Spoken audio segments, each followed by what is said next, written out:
Because of the ongoing pandemic, Sussex County Board of County Commissioner meetings will be conducted remotely via Zoom. The public may participate online or by telephone. For the meeting agenda, visit the Sussex County website at www.sussex.nj.us and click Commissioners under Events. To participate in the meeting, click Online Info. Via phone, dial 1-646-558-8656. Enter meeting ID 526-121-1125 and the passcode 07860, which are posted in online info. This is the Commissioner meeting of March 24th, 2021 at 6 p.m., regular business via Zoom. I'm calling this meeting to order. Terry, would you please call the roll? Commissioner Carney. Here. Director Fantasia. Here. Commissioner Fasano.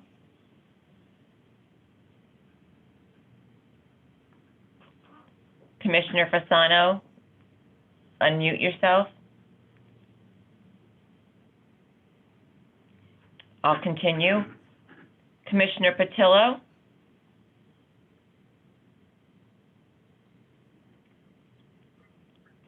Commissioner Patillo. Sorry, Terry, I'm here.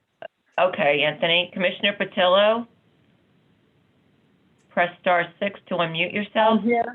I'm here. All right. And Commissioner Yardley. Here. Thank you. Okay. Please join me this evening for a moment of silence and salute to the flag. Tonight, we are going to remember two young people who have lost their lives in Sussex County.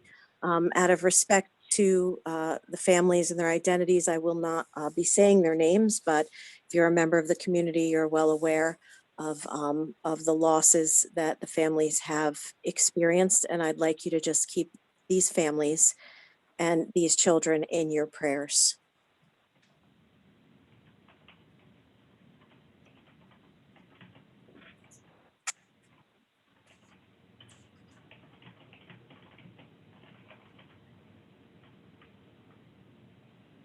I pledge allegiance to the flag. To the flag of the United States of America, and to the republic for which it stands, Under God. one nation, Under God, indivisible, with liberty and justice for all. Number 4 is the public statement. Pursuant to the Open Public Meetings Act, Chapter 231, PL 1975, adequate notice is defined by Section 3D of Chapter 231, PL 1975, has been made by regular mail and email, such notice being submitted on January 10th, 2021, from the Administrative Center of the County of Sussex, located at 1 Spring Street, Newton, New Jersey. The following: New Jersey Herald, Star Ledger, WSUS Radio, and WNNJ Radio, and is also posted on the bulletin board maintained in the Administrative Center for Public Announcements and has been submitted to the Sussex County Clerk in compliance with said act. Number 5 is the approval of the agenda. I need a motion to approve the agenda. so moved. And a second? Second, Commissioner Carney. Discussion? All those in favor, please signify by saying aye. Aye. Aye. Opposed? Passed. Number 5, proclamation, certificates, and presentation. This evening, we do have a proclamation.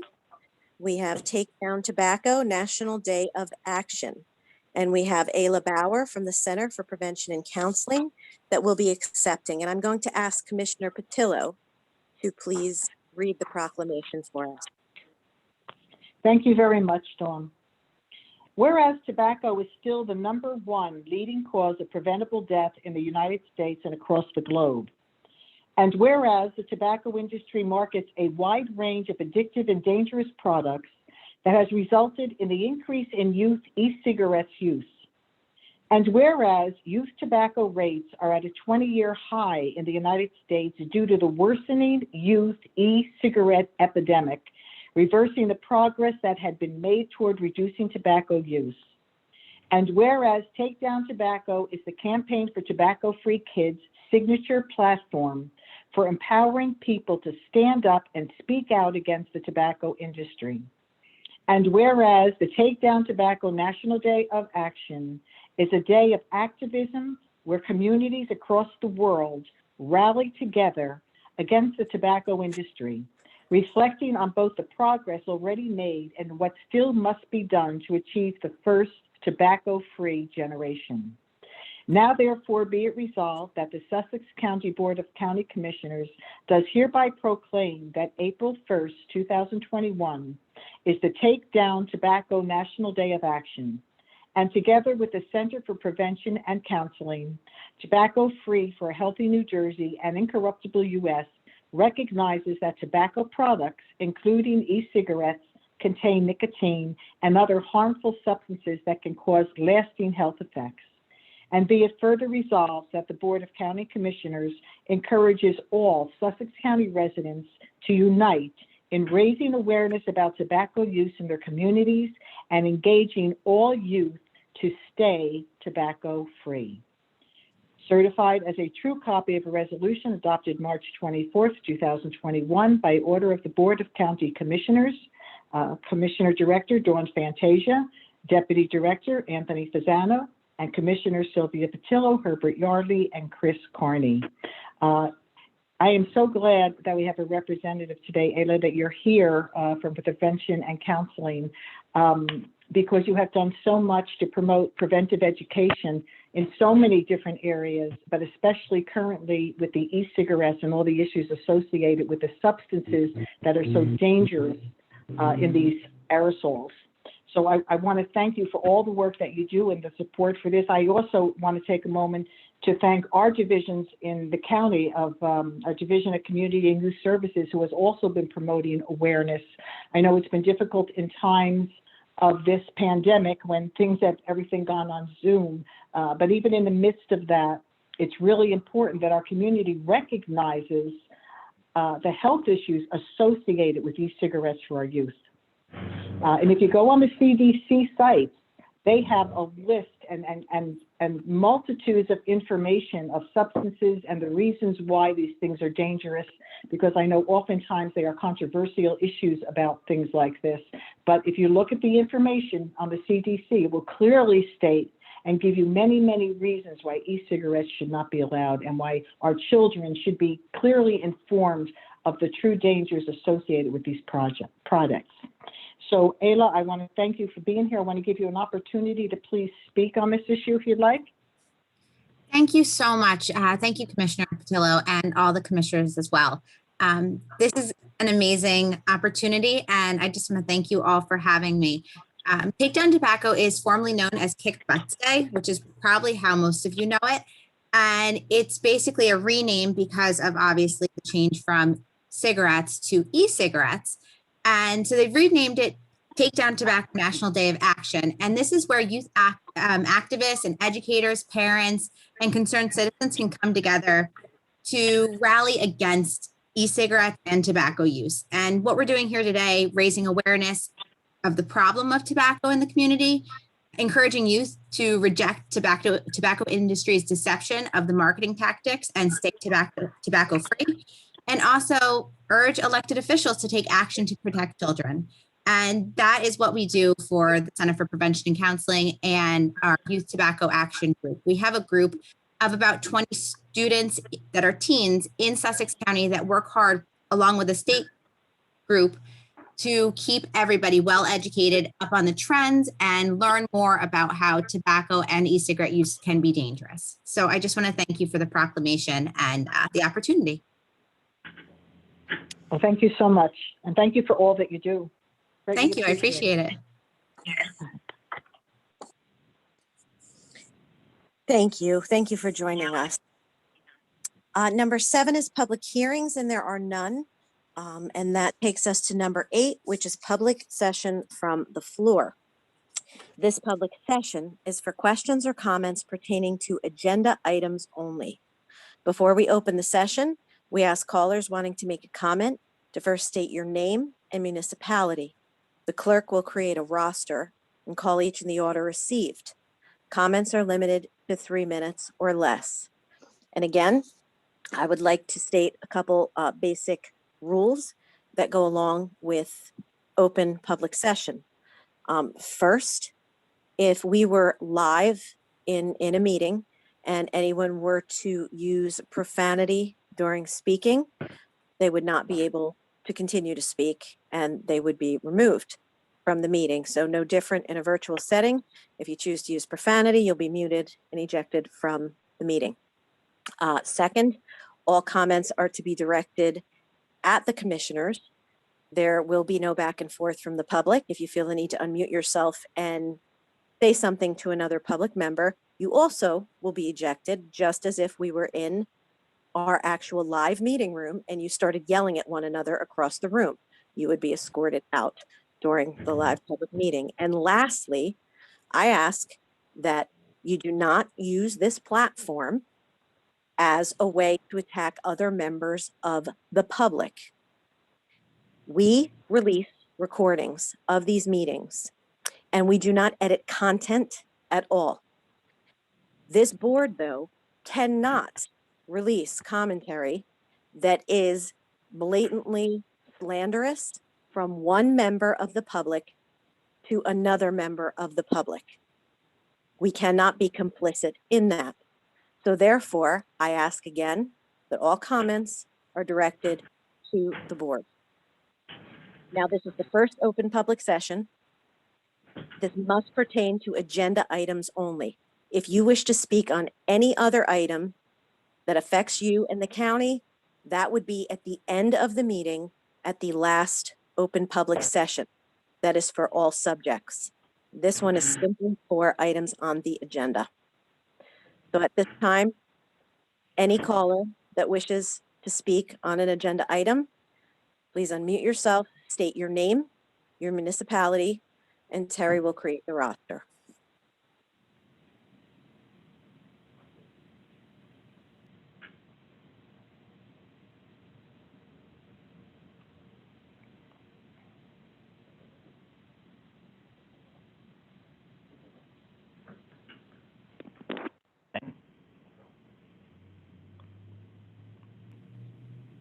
I see some individuals raising their hands, Okay. and I am not quite sure if that means that they wish to speak. I'm scrolling down. We have an individual who is unmuted. Hand up. Alex Majewski has a hand up. Are you, Alex, can you hear me? Yes, I can hear you. Can you hear me? Yes. Are you wanting to speak at this public session? Is that why your hand is up? Yes, that is correct, ma'am. You just state your municipality for Terry. Sure, absolutely. Newton. Okay, I have that. Thank you. Next caller, or Again, if you are having difficulty for any reason unmuting yourself in order to speak, for whatever reason, please use the icon if you are on Zoom to raise your hand so I can go and make sure that we do unmute you so you can add your name to the roster. I'm going to give it another minute.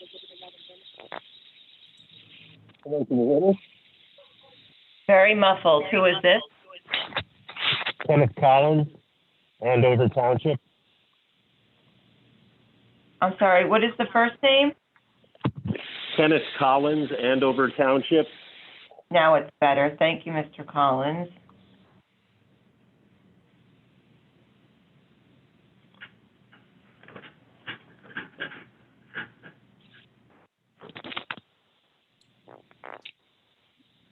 Yes, this is Joseph Lavabera, Stillwater. All right, Mr. Lavabera, I have you.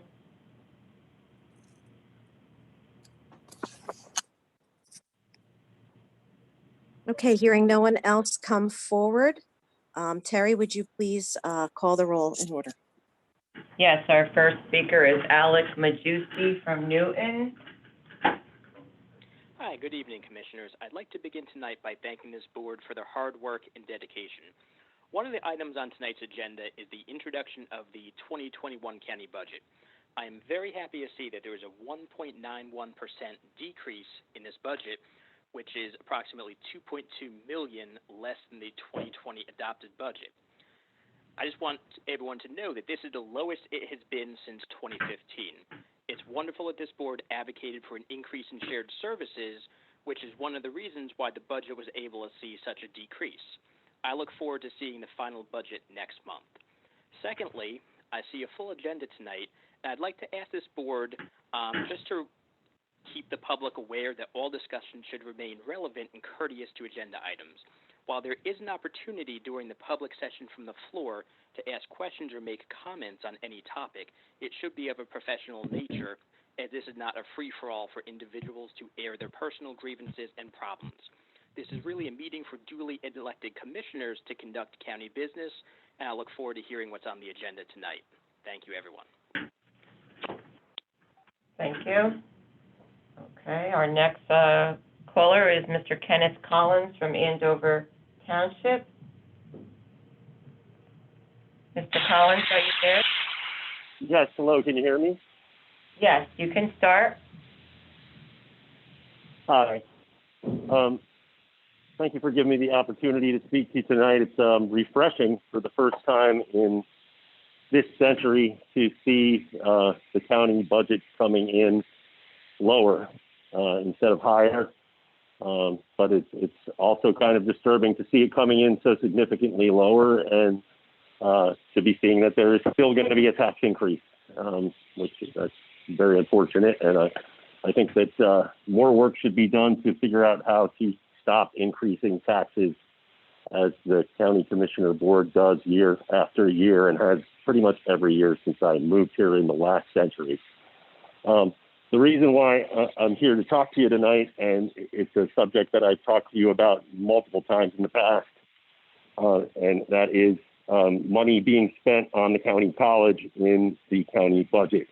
Since 2009, as you may be aware, but I'm sure many people are not, enrollment has gone down from 4,208 at the college to right around 2,000 now. I'm not sure the numbers from last year have not been released yet, although the report is in. Maybe the county commissioners have access to the report that was written back in September, but the public doesn't yet. In 2019, though, it was 2,191, down from 4,208. And I would guess that with the pandemic, those numbers have gone even lower, since students have gone to online learning and have discovered that it's much more valuable to get their online learning somewhere else other than SCCC. So the county seems to really be into, the state offers you money, so we have to kick in $250,000 and they'll give us $750,000, so let's build a building and spend all this money. And you do it. I've seen you do it twice so far in the last few years, while the enrollment numbers just drop and drop and drop. They're plummeting. I'm positive there are fewer than 2,000 students now. And something has to be done at the county level to stop the bleeding. You can't keep going with this build it and they will come mentality. You want to build pools and all these facilities. It's ridiculous. They're just big empty rooms that you have to now heat and light and provide maintenance for, and it's absurd, and it needs to end. Please stop spending all this money on the county college. I implore you to spend no more money on the county college whatsoever until they reverse the trend of enrollment decline. There has to be value for the money, and there is no value for the money in the money you're spending on Sussex County Community College. Please stop. Thank you. Thank you, Mr. Collins. Your time is up. Our next caller is Joseph Labara from Stillwater. Hi, thank you for your time. Thanks for the excellent job you all are doing. And I just want to ask that we congratulate the County Board of Elections for excluding a specific extremist from working in the polls. And I'd like to see them maybe do a public statement saying that they aren't going to hire any more extremists, and maybe put some protocols into the matter. Threatening. I'm sorry, Mr. Rivera. For this session, this is for agenda items only. Oh, I'm If- sorry. Okay. I'll speak If to the you next- wish, Chair, if you could keep that for the open public session, Sure. if you'd like to share your thoughts on that. Thank you. Are there any other comments, or that was our last caller? I do see there's somebody with their hand raised, Nick Loizy. Nick Louisi? Yes. Ella. He is Yes. probably one of the upcoming resolutions. Yes, I was asked to speak about one of the agenda items. Correct. Okay.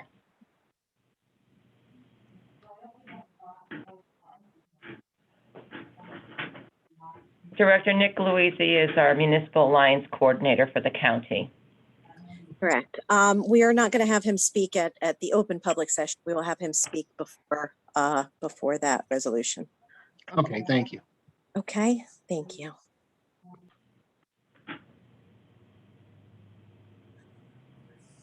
All right, that concludes our open public session from the floor for agenda items.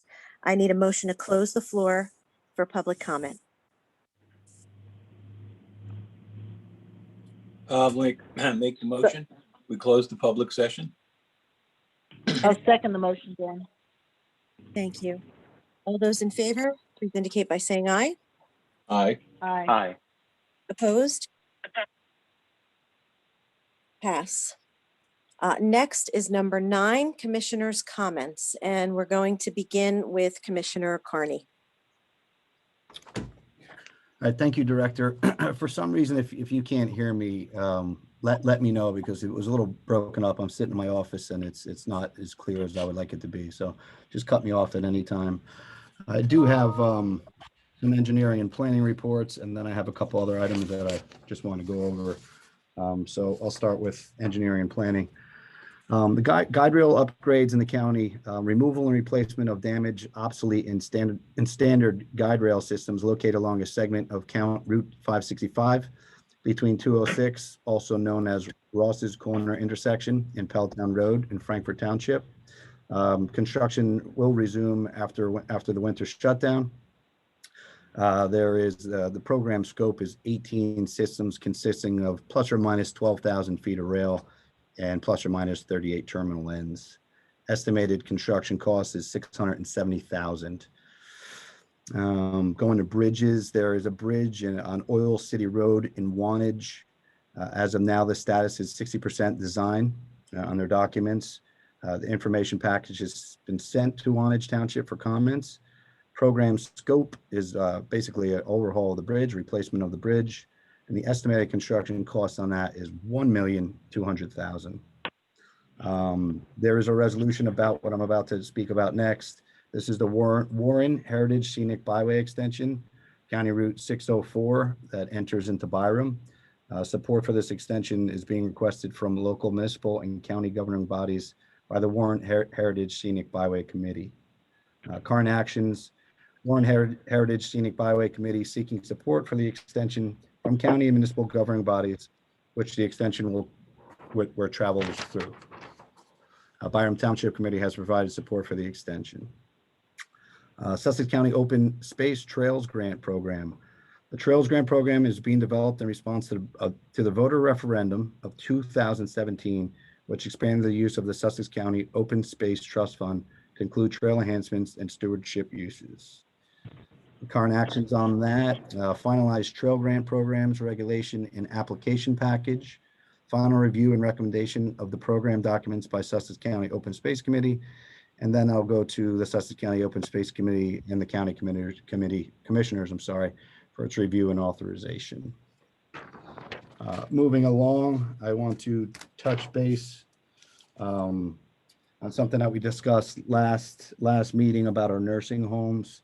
I have a quick statement I'd like to begin. So there's no doubt that New Jersey has the highest rate of COVID-19 related nursing home deaths. According to the Centers for Medical and Medicaid Studies, 124 out of every 1,000 nursing home residents died. This board is well aware of our extreme failure in our senior care system. And as I continue to do my research, all roads lead to Trenton. All eyes are on Trenton, Phil Murphy and his Democratic colleagues. It is often discussed in Trenton that an investigation will happen, but only when the time. Chris? It has been brought to my attention that public record request over the past year was postponed or even denied.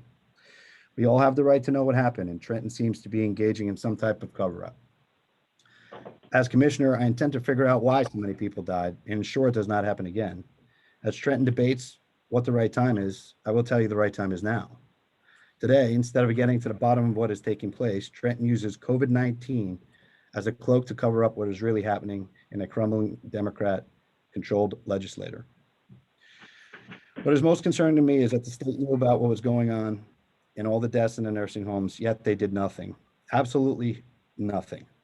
Myself and my colleagues will have some information shortly about a request for a formal forensic investigation for what happened in the nursing homes throughout the state, and specifically what happened in Andover Subacute 2. No stone will be left unturned in the investigation we request, and we will get answers. I suggest to my colleagues here tonight that we lead this request for an investigation with the taxpayers. I believe it would be great to keep everyone abreast on the COVID-19 nursing home situation and give the voters the opportunity to request an investigation through a ballot question. This is the approach I highly recommend.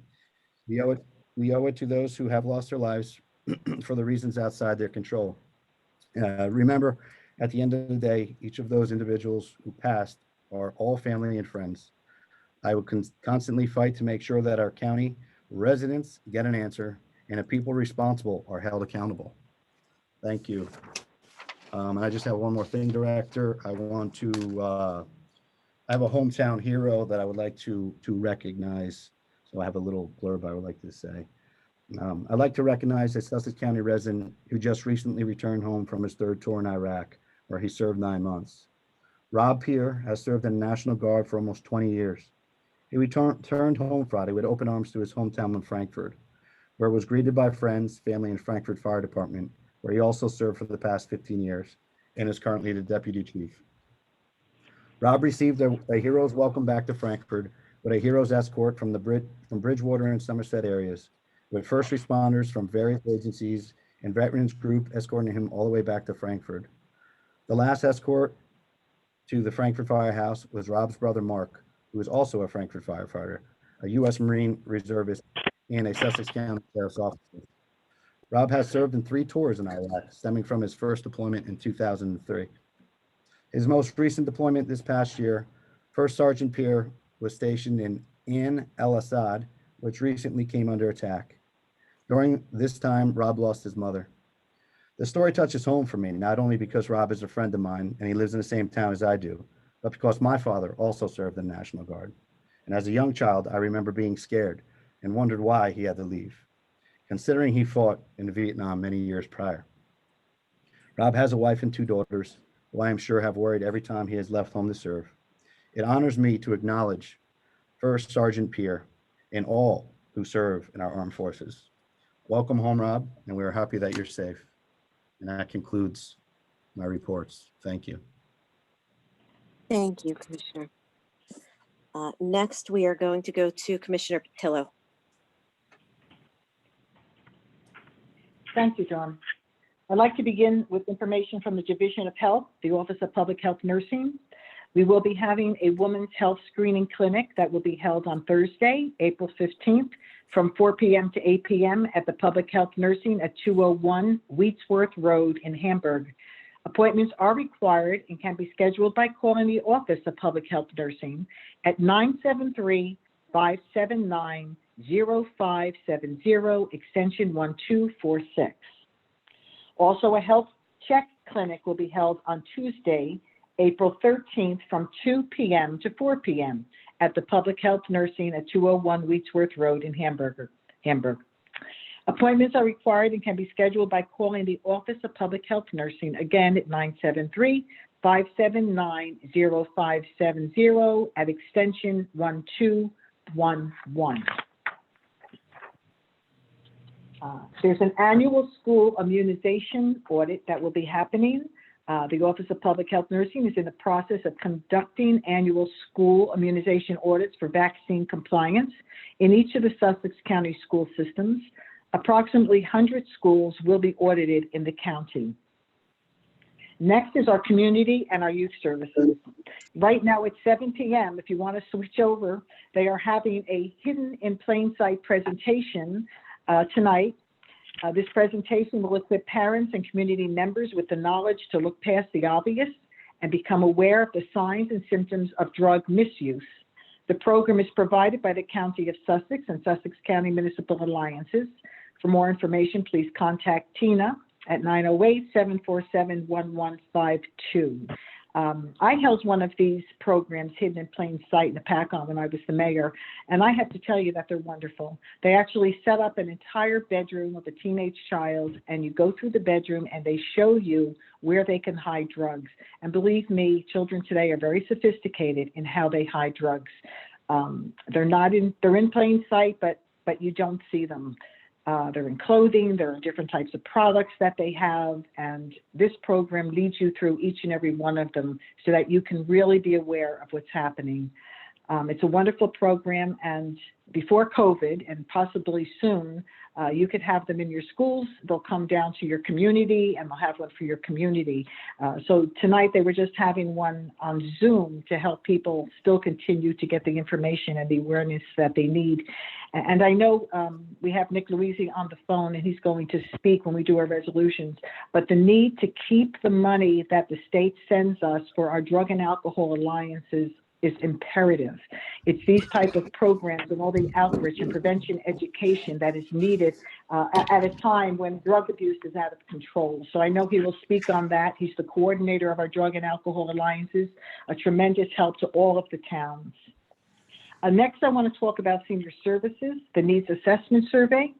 The Sussex County Division of Senior Services is in the process of conducting a survey to identify the needs of seniors aged 60 plus who reside in the county. All seniors aged 60 plus are encouraged and invited to complete a confidential needs assessment survey. The needs assessment survey is available at the Senior Services Office and various locations throughout the county. Completed surveys should be returned by fax to the Division of Senior Services at 973-579-0550.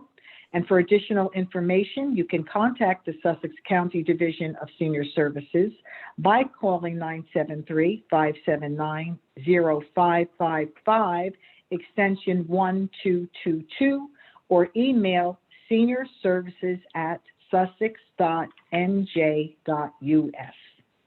Next, we have a design a pin contest, and I'm so glad that this is back. We didn't have it last year because of COVID, but this is for the 21st Annual Salute to Military Veterans. We have the Sussex County students in the 6th, 7th, and 8th grades that are encouraged to submit a pin, P-I-N, design expressing their support and appreciation to the veterans of Sussex County. The deadline for submission of a pin design is June 4th, 2021. And for further information, contact Lorraine Hentz at 973-579-0555, extension 1226, or at seniorservices@sussex.nj.us. The children submit their pin design, and the winner of the pin design, their pin is actually created and they're handed out at the Parade for Veterans. It is a wonderful opportunity to show the appreciation of our youth to our veterans, and it's such a wonderful day at the fairgrounds to honor our veterans. So I'm so glad that this is back this year. Next, tonight, I am so pleased to congratulate the Center for Prevention, Becky Carlson, all the members associated with the Clear Recovery Program, and especially the amazing recovery coaches who are critical to the success of Clear. They just celebrated their 5th anniversary, and it's hard to believe that 5 years has passed so quickly.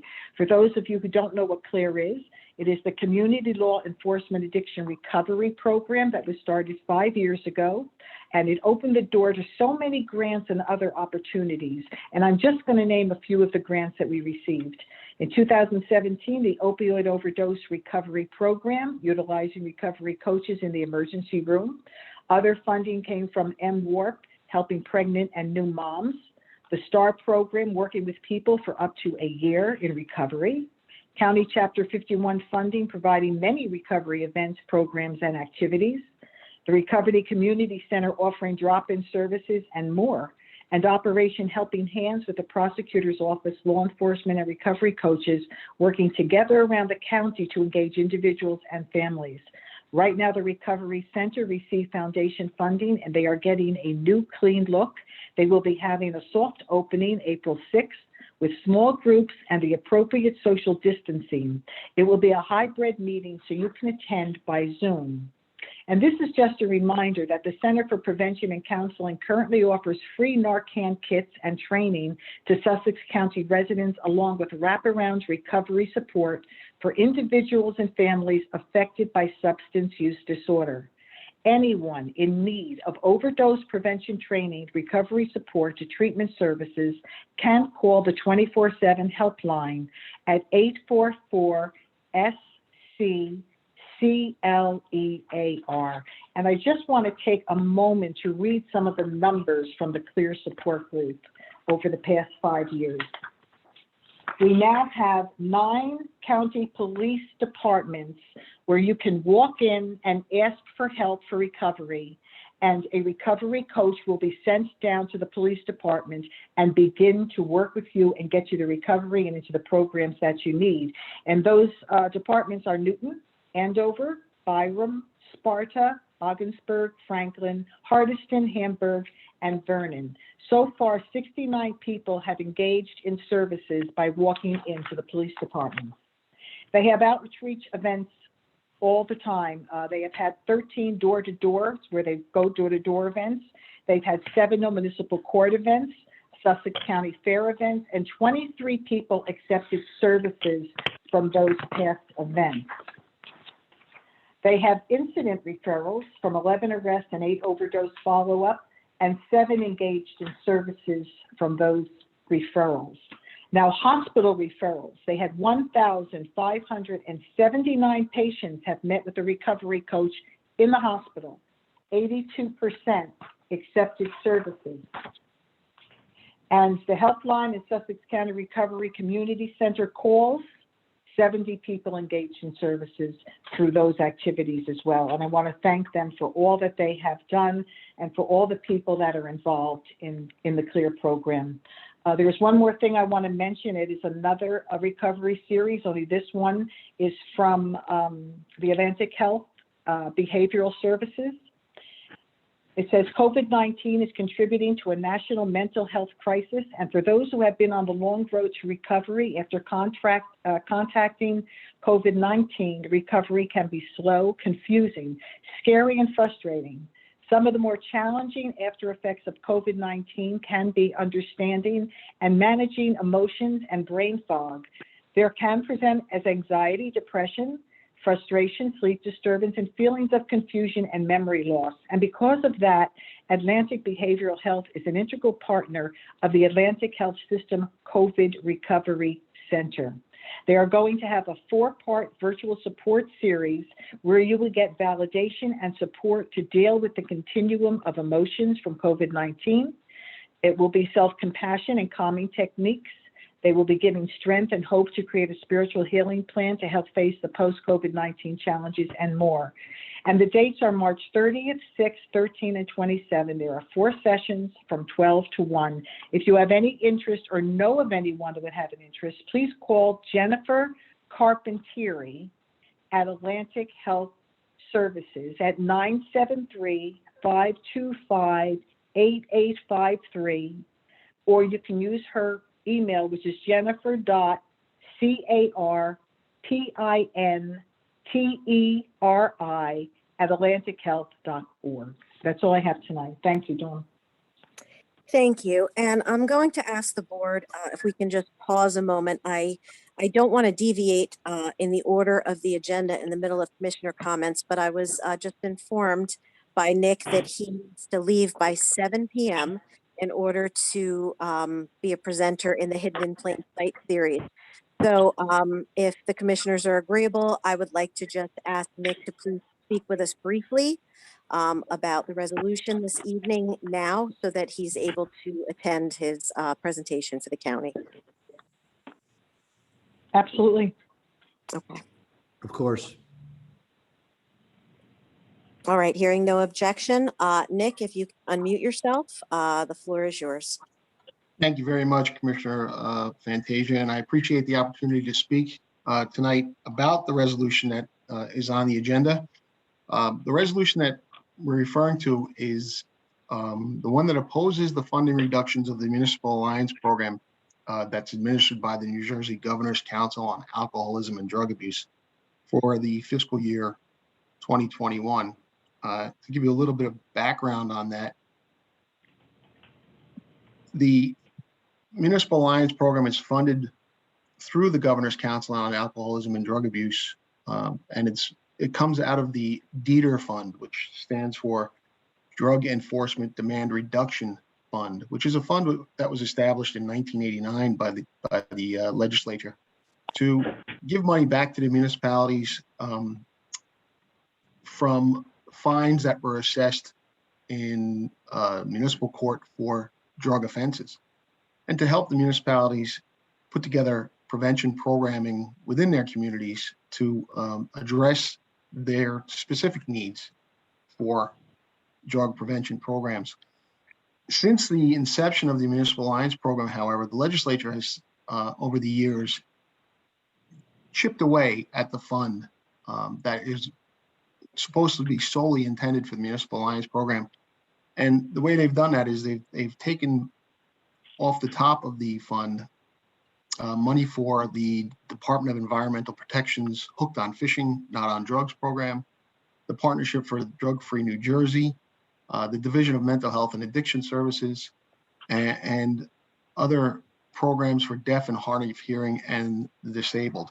The average transfer every year has been about $4.5 million before it even gets to the Municipal Alliance Program. Whatever's left over goes to municipal alliances. Now, with the changes that have been going on in society lately, and the social justice reforms and the legalization of cannabis, there have not been fines assessed at the levels that they used to be for drug offenses in the municipal courts. An unintended consequence of that has been a severe reduction in the amount of money being placed into the DETR Fund and ultimately the Municipal Alliance Program. So we're asking that the legislature take some steps to address the lack of funds that are going into the account and to reassess how they disperse the funds and to put the priority back onto the Municipal Alliance Program. And that's really what our resolution is about this evening. I have one member of one of our Municipal Alliance committees on the meeting with us tonight. Her name is Valerie Quinn.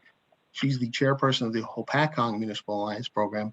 And I just wanted to give her recognition for being here as well and thank her for her support. Because if it wasn't for the volunteers, that we wouldn't be able to have the great programs that we're having, including the program that we're having in about 15 minutes, the Hidden in Plain Sight program, which is also being funded by the municipal alliances. So again, thank you very much for the opportunity to speak. And I do appreciate the board taking the step to introduce the resolution tonight. Thank you, Nick. And our meeting administrator has posted the virtual link to that in the comment section to everybody in this meeting for your ease of access.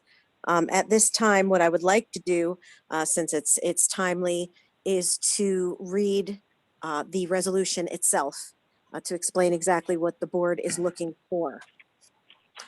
The Board of County Commissioners hereby oppose the funding reductions to the Municipal Alliance Program administered by the New Jersey Governor's Council on Alcoholism and Drug Abuse for fiscal year 2021. Whereas the Municipal Alliance Program is funded by the New Jersey Governor's Council on Alcoholism and Drug Abuse to raise awareness and educate youth, parents, and community residents on the dangers of drug and alcohol use through essential community-based and school-based programs. And whereas on March 23rd, 2020, all funding for the Alliance Program was halted aside from county and municipal coordinator expenses. And whereas the sudden freeze on the program funding prohibited the county from spending any remaining funds that were allotted for the period of July 1st, 2019 to June 30th, 2020. And whereas Governor Phil Murphy's revised budget for fiscal year 2021 outlines significant reductions to the Municipal Alliance program. And whereas the state extended their fiscal year to September 30th, 2020, and Sussex County received a 3-month extension to the grant that ended June 30th, 2020, in the amount of $28,997, and a new grant for the period from October 1st, 2020 to June 30th, 2021 for $86,992, resulting in a large decrease in funding to be allocated to our municipal alliances. And whereas Sussex County has typically received a total of $210,366 in grant money annually to fund the alliances, with each participating municipality allotted a base amount of $1,000 as determined by the County Alliance Steering Subcommittee, and whereas the remaining total funds are allocated to participating municipalities based on a formula dictated by the New Jersey GCADA that is 66% of the municipality's population, 20% of the youth population, 10% of arrests, and 4% of substance abuse treatment and admissions. And whereas the total award for Sussex County has decreased nearly 41%, meaning all municipalities have seen significant reduction in funding. Whereas for the upcoming fiscal year 2022, NJGCADA has informed the county that it is possible that there will be another decrease in funding. And whereas these funding reductions are due in part to reduced revenues in the Drug Enforcement Demand Reduction Account, which is funded through collecting drug fines, and whereas now more than ever, funding to support substance abuse prevention programs is of the utmost importance as the nation and the state of New Jersey are seeing a rise in substance abuse and overdoses amidst the COVID-19 pandemic. And whereas the Municipal Alliance program allows Sussex County and all New Jersey counties to provide evidence-based substance abuse prevention and education programs in both community and school settings for residents of all ages. And whereas the Municipal Alliance program in New Jersey is the only program of its kind in the United States, operating nearly 400 alliances and representing over 530 municipalities throughout the state.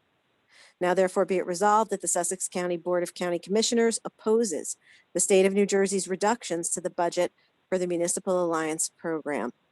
And be it further resolved that the Sussex County Board of County Commissioners urges the governor and state legislature to provide supplemental funds for the Municipal Alliance program, ensuring that the municipal alliances continue the important work they do for all residents of Sussex County, especially amidst the ongoing COVID-19 pandemic. And then it goes on to say that we are sharing this resolution with all stakeholders at the state level, also at the county levels and at the municipal levels. So again, thank you, Nick, for joining us. We appreciate you clarifying that for us and bringing this to our attention. Again, when I attended the Human Services Council meeting, it was very, very eye-opening as I was witnessing all of the funding cuts amidst such a sharp increase in substance abuse that we're seeing. So again, I think it's really important work that you do, and thanks for coming and joining us tonight. Thank you very much. Thank you for having me, and thank you for introducing this resolution as well. Right. Thank you. Okay, we're going to continue then with Commissioner Yardley. Thank you, Dawn.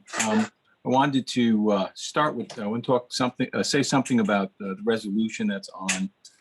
I just wanted to thank David Pearson and his working group, Veterans Stakeholder Group for a Veteran Center to Service Northwest West New Jersey, for initiating the conversation that has been going on between federal, state, and county commissioners. I don't know if you realize it, but Veteran Centers for Mental Health Treatment and the Department of Veterans Affairs, there's a lot of pressing initiatives to prevent veteran suicide. The risk over the past year with COVID has just added a lot of stress and risk. So what's happening is the centers are under a lot of stress, and many of our veterans from this area end up going to, say, Bloomfield, Secaucus, and some are even referred out to New York.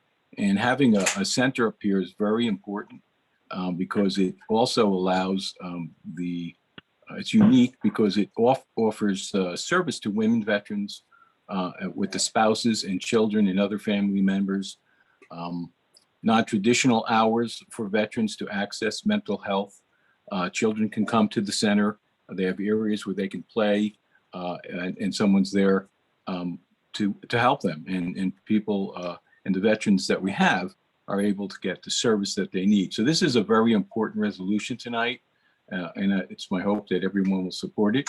I wanted to also talk about Hidden in Plain Sight tonight, which is actually going on at 7 o'clock, and that's tonight.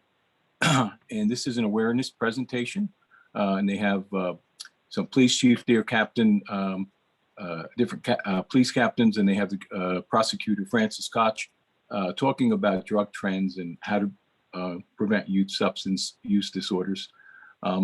It's on tonight at 7 o'clock, and it was presented by the Coalition for Healthy and Safe Communities, and suitable for everyone. Also, our historian was pleased to announce that Sussex County Young Historian Program is open. There's applications. They could get that on the historian on our website under the historian, and applications and will be taken until June 1st. They'll be reviewed. Then the owners will, the applicants will be notified. A formal presentation will take place at the New Jersey State Fair at the county fairgrounds during Fair Week. Let's hope that we can have a fair this week. So just go to the county webpage. There are 4 individuals that the students would have to research and do a comprehensive report on. Jenny's House continues to get referrals for unabused children.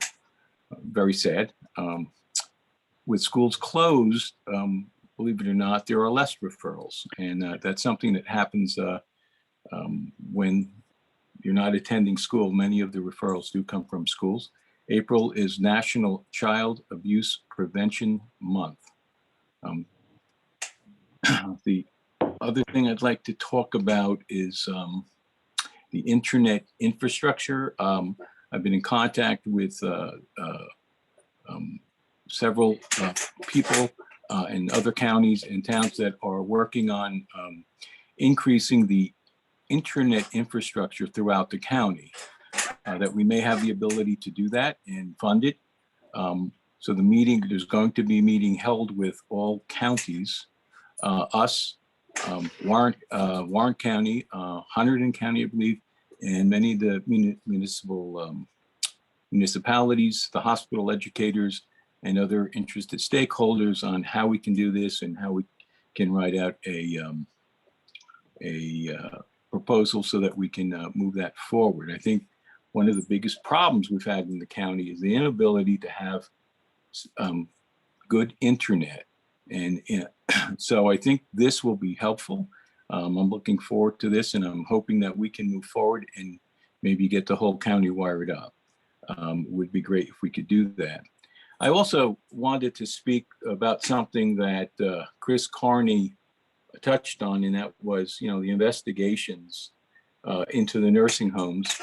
And I'm going to read some things now from this right now. This is written by Drew Sheneman of Star Ledger. And it says, Murphy and the Dems whistle past the graveyard. Now, this is an article that was in the, an editorial, I think, in the Star Ledger. And here's a couple things. I'm not going to read the whole thing. According to the Centers for Medicare and Medicaid Studies, New Jersey has the highest COVID-related nursing home deaths in the country. New Jersey's appalling numbers are indicative of a massive failure somewhere in the senior care system. It is time for the governor and the Democratic Party to stop stalling and launch an investigation to what went wrong. We need to figure out why so many people died so it can never end again. Happen again, I'm sorry. And then it says, our view, Oprah delays must end. And then there was another editorial in the Herald. And this one is USA Today, Network Atlantic Group editorial board. New Jersey deserves government, transparent government. COVID-19 has proven an able cloak covering the pledges of transparency, government in the year of the pandemic. Governor Phil Murphy and many of his peers inside the Garden State and now has pledged to run the response to COVID crisis with transparency. More than a year since the pandemic began. However, we have ample evidence that that hasn't proven to be the case. Griffin, an attorney representing USA Today, said the pattern of lacking of transparency impacts the public trust. There becomes a point where you can see how someone who is less trusting of government, who is less trusting of science, will become even more skeptical. There's a better way of doing things that would help people be better assured, comforted, and have more trust in government. Transparency during COVID.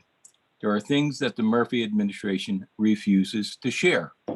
I can go on and read about this, but I do want to say that to my surprise, I went online and you know what was there? Something I've been complaining about. You can find the reports on the nursing home. Now, the nursing home, Andover Nursing Home, has been renamed to Limecrest Subacute and Rehabilitation and Woodland Behavioral. I want to say that I found the information provided on those sites very, very interesting. The official request we made was for the documents that the inspector used. It's a lot like an inspector that goes out with a clipboard and has a checkboard, and you can write in your information, what the violations are. What they've done is they've said, oh, these are the violations. They give you a little narrative. And then when you can go to another page and find out, oh, these are all the things that have been corrected, but they don't tell you what they were. They're no longer a violation.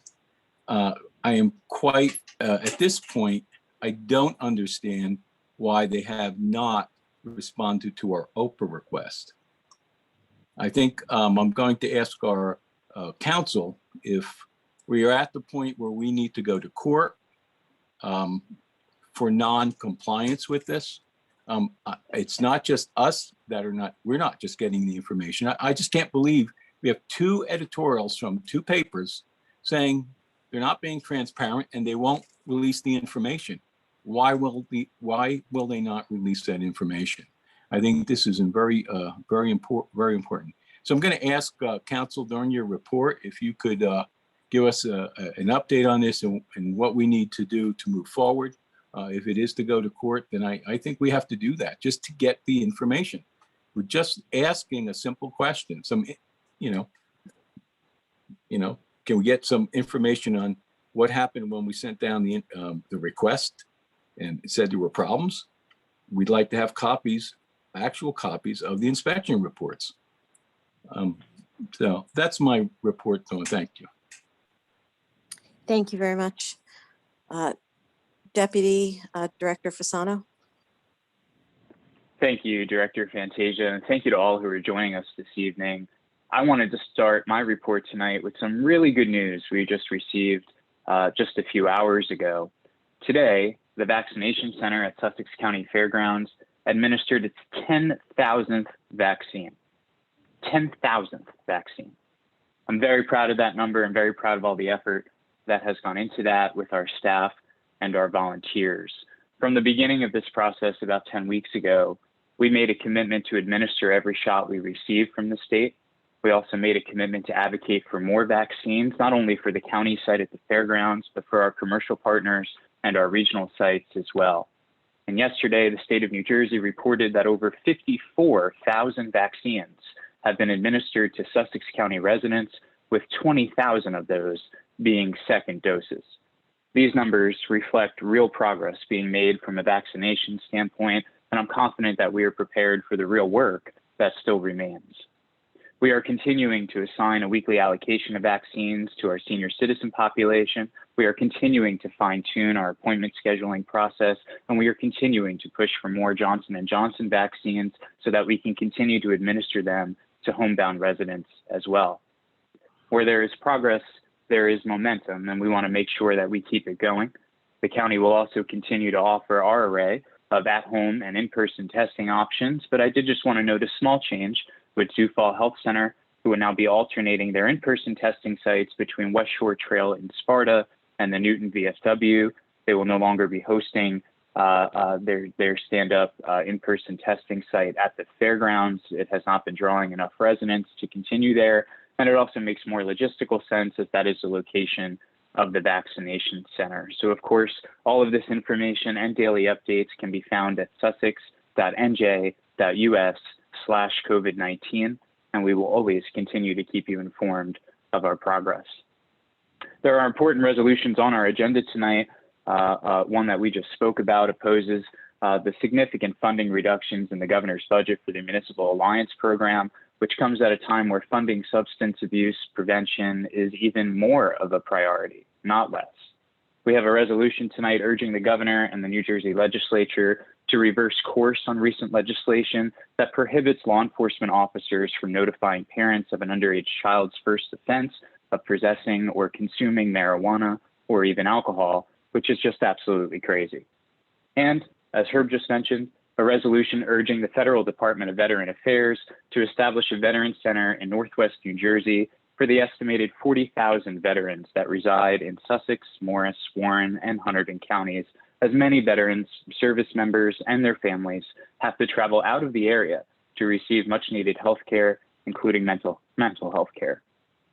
I'm pleased to see Sussex County take these positions on these important items, but perhaps the most important position statement the county can take is the formation of its annual budget, which is being introduced for first reading tonight. As has been said, this budget is down 1.9%, or about $2 million from last year, and it comes with the lowest tax rate in 6 years and one of the lowest over the last 15. In response to COVID, this budget continues to support the county's pandemic response, including the operation at the fairgrounds while prioritizing employee safety and public outreach to maintain services. It adjusts compensation and recruitment to address the loss of skilled labor. It maintains funding levels for debt service and capital improvements that are consistent with our debt policies.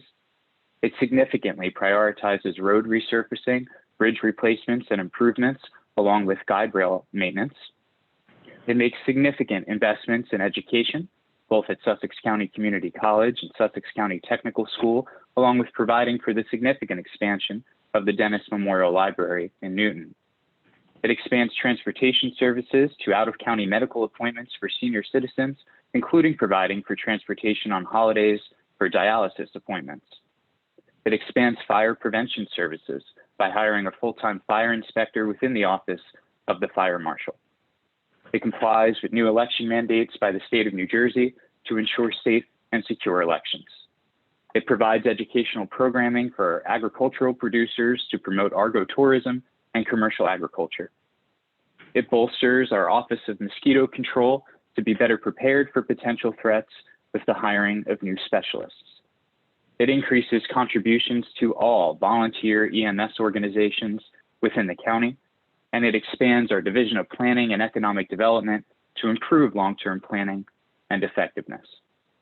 Of course, I'm just scratching the surface here of all this budget provides and what it does for our county and the residents who call it home. But perhaps just as importantly, with everything that has happened over the last year, Sussex County will maintain a stable financial outlook and strong budgetary performance thanks to prudent financial maneuvers and adhering to smart long-term planning.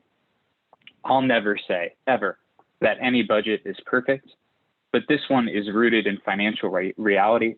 It commits to financial responsibility, and it provides for the needs of Sussex County. And I just want to quickly commend all of our staff who worked with us in developing this budget. It has been quite the process over the last many months, and I do want to thank all of you for working with us to get here to this point.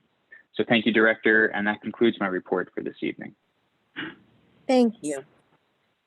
So my report this evening is going to focus on our health department. So as Anthony had shared, we did hit our milestone today of our 10,000th dose.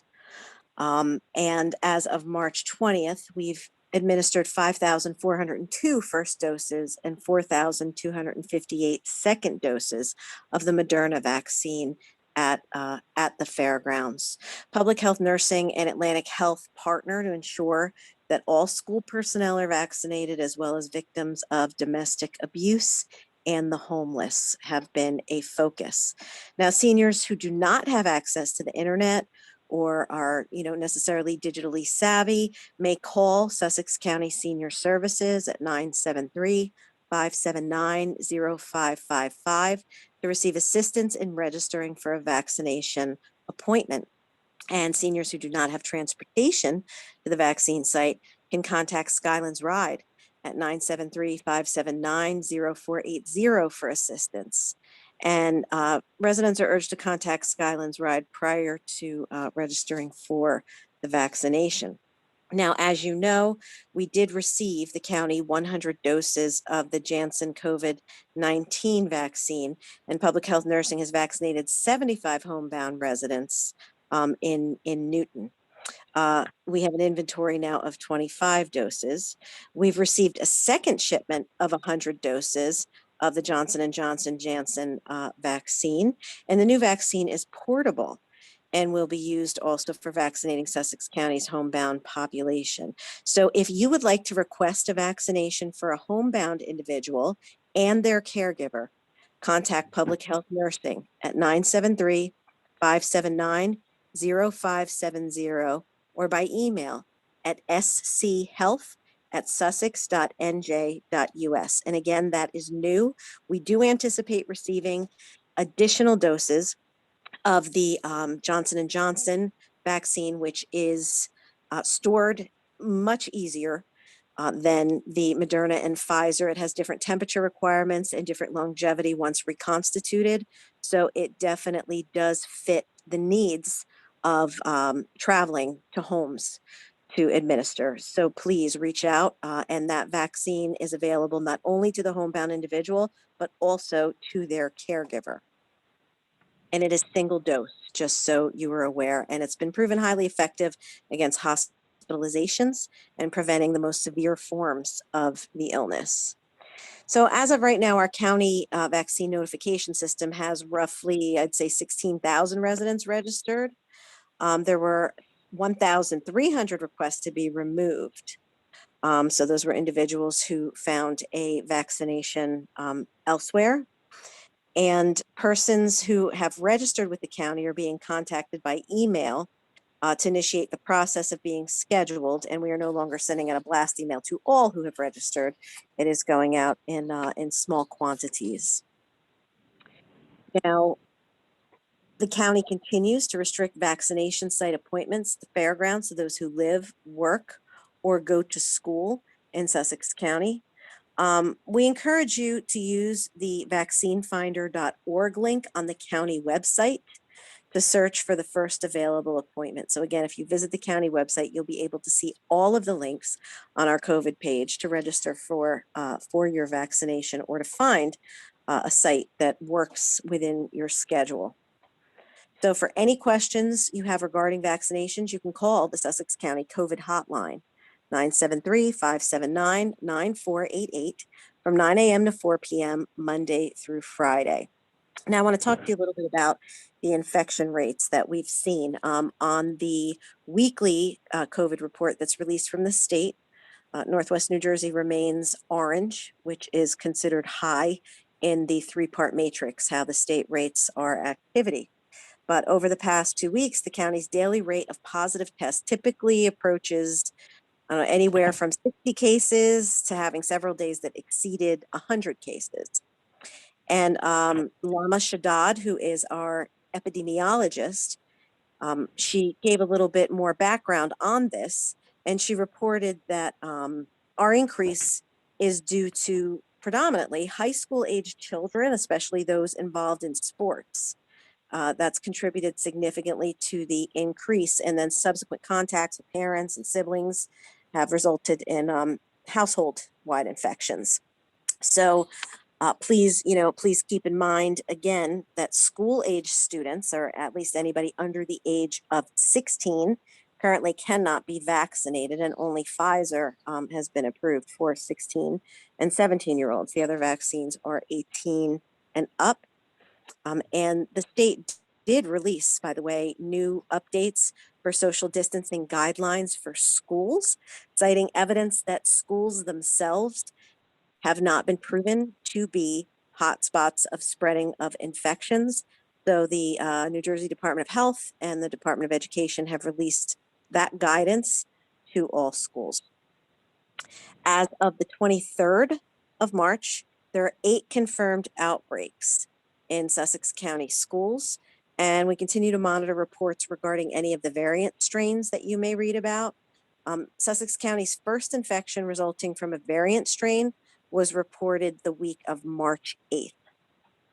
The Health Division continues to investigate all new COVID positive cases. Contact tracing and quarantining happen for persons testing positive, as well as contacts of the person who tested positive. So to give you a little bit of information regarding how many positive residents that we've had a total of 11,114 residents tested positive so far to date. That's a 7.9% positivity rate across our entire population. Residents recovered 9,585. That's an 86% recovery rate, and that means that the person did not pass due to COVID, nor are they hospitalized, and they are either holding steady or on the road to recovery.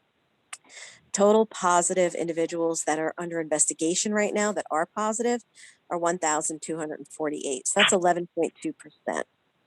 Now, total deaths in the county of Sussex from COVID-19 are at 281.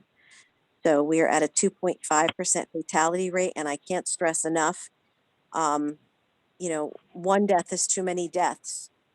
When we look back at what our fatality rate was last year, as we were building, these numbers and these infections were spreading, we were at about a 14% death rate as the virus ravaged our nursing homes. So 2.5% fatality rate, that number has come down and more in alignment with what would be expected. Long-term care facilities, residents and staff that have tested positive, 753. So that's 6.7% of our positive cases. However, deaths were 133, which is 47.3% of all deaths in our county were in these long-term care facilities. Now, by way of hospitalizations, just to give you a little bit of a idea of the flow, in January, this past January, we had 122 COVID-related hospitalizations at Newton Medical Center, and that was reported on the state CDRSS system. In February, Newton Memorial reported 40 COVID-related hospitalizations, and as of right now, in March, there are 44 COVID hospitalizations reported by Newton Medical Center. So, we're in the same neighborhood, February and March. It is a sharp decline from January. Still there are individuals who require hospitalization. Now, also in our long-term care facilities, we have 19 in the county of Sussex. And I was very pleased to see a few weeks back, we only had 2 facilities that had outbreaks. Currently, we have 5 facilities now who have outbreaks in the county. So we're going to, again, continue to keep an eye on that. It definitely is a struggle, and it only further exemplifies the need. There is a bit of an incongruity as to the amount of vaccines we've received in Northwest New Jersey overall. Now, granted, we do have a lower population, so, equity in distribution and logic would tell you that larger counties would receive, an amount that was appropriate for their population, the same as us, but we do see incongruities there where we are not receiving the same amount if we were looking at percentages of our population versus how much vaccine this county actually does receive. So that's something that, we've brought to the attention of District 24. We brought it to the attention of our health department down to the New Jersey Department of Health. And we're awaiting whether or not the numbers up in Sussex County are going to increase for vaccinations. We've yet to receive capacity at our site. That vaccine site in Augusta can administer per week 1,200 doses. We've never received 1,200 doses. We've received at the most 1,000, sometimes 700 in a total week, sometimes 800. So any talks about opening alternate sites, additional sites, they're for naught. Any pre-planning that has happened, for naught, because we can't even get the maximum capacity of vaccinations for one site. And there are different programs that are distributing vaccinations, not from the state, but from the federal government. And some of our ancillary locations in the county are receiving direct shipments from the federal government. So again, we do see some increases coming, but it doesn't match what we should be receiving whatsoever. Last, I'd like to specifically thank the mayors of all the municipalities. They have been working in support of the health division throughout this entire pandemic. We do a bi-monthly mayor's call where we share a lot of the information that we share here in this public meeting, or what we share in the Chamber of Commerce updates, the monthly COVID briefing that the Chamber of Commerce hosts. And the continuing efforts of our local elected officials are so very important. Again, with their help, with their contacts, how they communicate with their population in their town, so very helpful. And the communication and relationships that they have with the county have been really a positive, have been a bright light throughout something really, really horrible for the county. So again, I thank the mayors, I thank the councils, I thank all of the administrators in the towns, because it really is, it's quite a team effort. Those are my comments for tonight, because I know we're going to move on to the budget. I know we have some comments about the budget as that's presented, and then a little bit more about some of the resolutions that we have on deck. So that's going to be it for me for now. We're going to move on to the number 10, approval of consent agenda. So I'm going to direct the commissioners to please take a final look at that. The Board of County Commissioners of the County of Sussex has reviewed the consent agenda consisting of various proposed resolutions and determined that adoption of the said resolutions is in and will further the public interest. If any commissioner would like to remove an item to be considered separately, please do so now.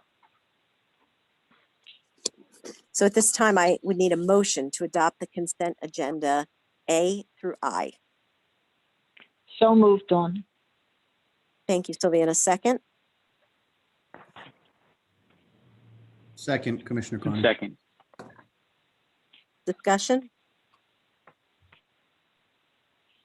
All those in favor, please signify by saying aye. Aye. Aye. Opposed? Pass. Number 11, approval of minutes, regular meeting, March 10th, 2021, and executive session minutes, March 10th, 2021, and our special meeting budget workshop, March 11th, 2021. I need a motion to approve the minutes of the regular meeting, executive session, and special meeting. So moved. Second. Thank you. All those in favor, please signify by saying aye. Aye. Aye. Aye. Opposed? Pass. Number 12, appointments and or resignations. We have one resolution appointing Skylands Risk Management as risk management consultant. I need a motion to adopt the resolution. I'll make So the moved. motion. Second. Thank you. Discussion? And a roll call? Commissioner Carney, Yes. Director Fantasia, Yes. Commissioner Fasano, Yes. Commissioner Patillo, Yes. Commissioner Yardley. Yes. Number 13, resolutions. Okay, we have resolutions A through I. And I know there is some discussion and sharing with the public. So what I'm going to do first is I'll make a motion, or I will ask for a motion to adopt the resolutions in a second. And then during the discussion, I'll be asking specific commissioners to share these resolutions, just a couple of them here with the public. So I need a motion to adopt resolutions A through I. I'll make the motion. And a second? I'll second, Dawn. Okay, and now we are on to discussion, and those that we will be discussing are, unless there's another additional one that any commissioner would like to discuss, is resolutions G, H, and I. So resolution G is. Dawn, I have a question on E, just a question. Yes, absolutely. Okay. What is your question? Oh, is there a schedule of mandated or within the handbook that it is when it is reviewed? You know, what's the process of review? Is it annually? Is it monthly? No, it is not. It is not annually. As far as review of the handbook, I know that I've had this discussion with Greg before, and I know we did discuss this with Diana. I know it is periodic. I know sometimes it is proactive according to a specific timeline. For instance, certain policies are reviewed every 2 years, or if the state offers new guidance or new rules. And then other times when an issue presents itself, if we have a new position in a department, if we have a new role and responsibility, we need to take a look at it and revise in response to a new issue that comes into play. But there is no standard set protocol that it must be revised at X amount of time. Thank you. Okay, so on to G, the resolution where the Board of County Commissioners hereby urge Governor Murphy and the New Jersey Legislature to revisit and revise provisions of S 3454. I don't think there's many people in the state who are not aware of the uproar that emerged after the bill was passed for the legalization of marijuana, and not because marijuana was legalized. The state overwhelmingly approved recreational use of marijuana. The issue actually came when it came to youth prevention and some of the problems that were associated with legislation that was rammed through. So our board has been paying close attention to this because this was some of the concerns that we raised to begin with. We had concerns about youth prevention, and we had concerns about funding that could possibly come to the county for youth prevention purposes. So I'd like to read this resolution into the record. Whereas on February 22nd, 2021, New Jersey Governor Phil Murphy signed legislation entitled the New Jersey Cannabis Regulatory Enforcement Assistance and Marketplace Modernization Act to allow adult use of marijuana and decriminalize possession of marijuana and related substances. And whereas the governor also affixed his signature to companion legislation, specifically S 3454, that purportedly clarified marijuana and cannabis use and possession penalties for individuals younger than 21 years old. And whereas S 3454 created more problems than it solved, primarily because it specifically prohibits law enforcement officers from notifying the parents of an underage individual regarding a first-time offense of possessing and or consuming marijuana, hashish, cannabis, and even alcoholic beverages. And whereas parents must be encouraged to be involved in the lives of their children, not separated from them by state legislation, especially when minors are found possessing or consuming substances considered problematic enough that the state controls both adult and underage usage.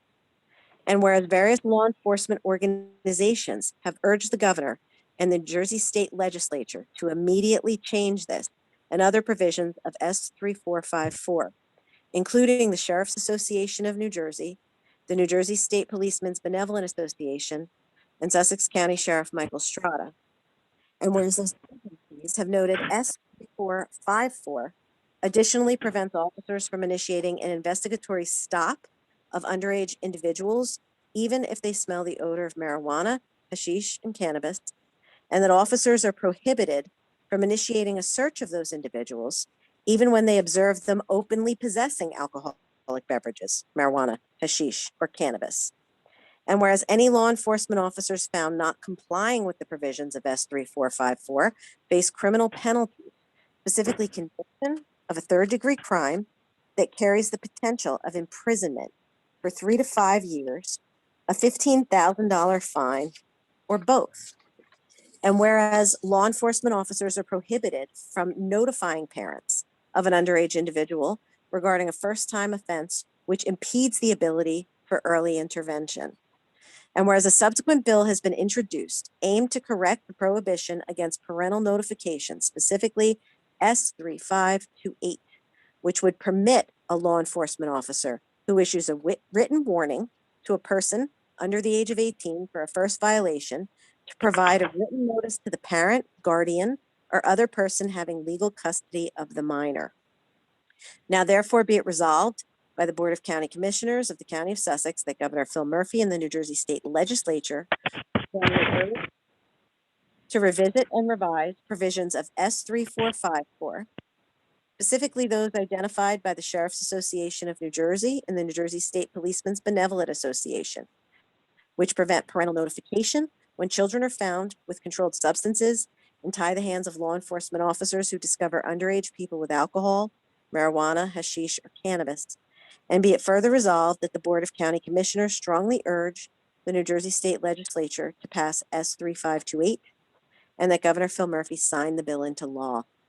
And be it further resolved that the clerk of the board forward a certified copy of this resolution to the New Jersey Secretary of State, the Governor of the State of New Jersey, President of the New Jersey State Senate, Speaker of the General Assembly, members of the New Jersey Senate and General Assembly, Sussex County Legislative Delegation, the New Jersey State League of Municipalities, the New Jersey Association of Counties, and all boards of county commissioners in the state of New Jersey. So again, that resolution is beyond self-explanatory, written in plain language. It highlights the inconsistencies between something that I don't even know what the purpose was, if it was well-intentioned to begin with, but cannot, if you spot a minor, and the minor, by the way, the age was not specified, minor, it was under 18. So quite feasibly, a middle school child, elementary school child, high school child, no matter, highly problematic that if they are spotted with any of those substances, using those substances, parents could not be notified the first time, and that, some of those individuals could quite feasibly be operating a motor vehicle at 17 years old, could be operating any type of vehicle, motorized vehicle or not. They could honestly be a danger to themselves and others being under the influence, and to make it a crime punishable with those kinds of fines of imprisonment for a law enforcement officer trying to intervene to provide public safety to the child, to be able for us to provide early intervention, to inform parents and guardians. I can't even imagine how this got signed to begin with. It lacks, the common sense missing from this is glaring. So I certainly hope that they move on this in Trenton. What I was happy to see was that some of the Democratic legislators who did originally support it are coming out now loudly against it. And they've also proposed legislation to reverse this piece. So again, I'm hopeful that there'll be quick movement on that. Does any commissioner have a question about that?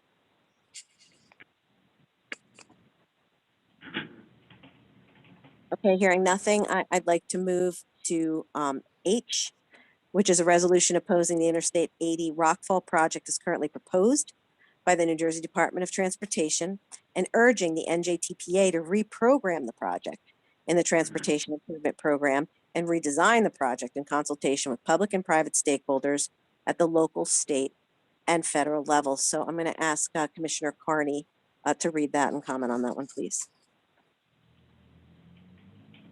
Dawn, I do not have that in front of me. I had to change offices, so either you can read it or I'll have to go get it. So you'll have to give me a few minutes. I'm in another room right now. Okay, I'm going to give you a moment. What we'll do then is we'll go to the next one. So you will be able to do that. We're going to go to I then and to Commissioner Fasano with a resolution urging the Federal Department of Veterans Affairs to establish a Veterans Center in Northwestern New Jersey. Sure. Thank you, Director, and I'll read the resolution into the record. A resolution urging the Federal Department of Veterans Affairs to establish a Veterans Center in Northwestern New Jersey. Whereas veterans in the state of New Jersey deserve high quality and accessible mental health care. And whereas the United States has a long history of providing assistance to veterans beginning in the colonial era. And whereas during the Civil War, President Abraham Lincoln signed a law to establish National Soldiers and Sailors Asylum, creating the blueprint for future VA hospitals. And whereas in 1917, the United States Congress established a new system for veterans benefits, expanding services and providing soldiers returning from World War I with access to newly established hospitals that specifically address the needs of veterans. And whereas after World War II, the population of veterans increased, leading the United States Congress to enact new benefits for veterans and the modernization of the VA. And whereas in 1979, the United States Congress recognized the mental health needs of veterans who had returned from Vietnam and created vet centers to provide mental health and readjustment services to these veterans. And whereas vet centers provide a broad range of counseling, outreach, and referral services to eligible veterans in order to help the veteran make a successful readjustment to civilian life. And whereas vet centers provide veterans, service members, and their families with readjustment counseling, including individual and group counseling, family counseling, bereavement counseling, military sexual trauma counseling, and referral, and substance abuse assessment and referral, and with other medical and social services to assist veterans. And whereas separate from VA sites to ensure confidentiality of services and easy access to care, vet centers are located within the community to best serve veterans, service members, and their families. And whereas there are currently 5 vet centers in New Jersey, none of which are located in the northwestern part of the state.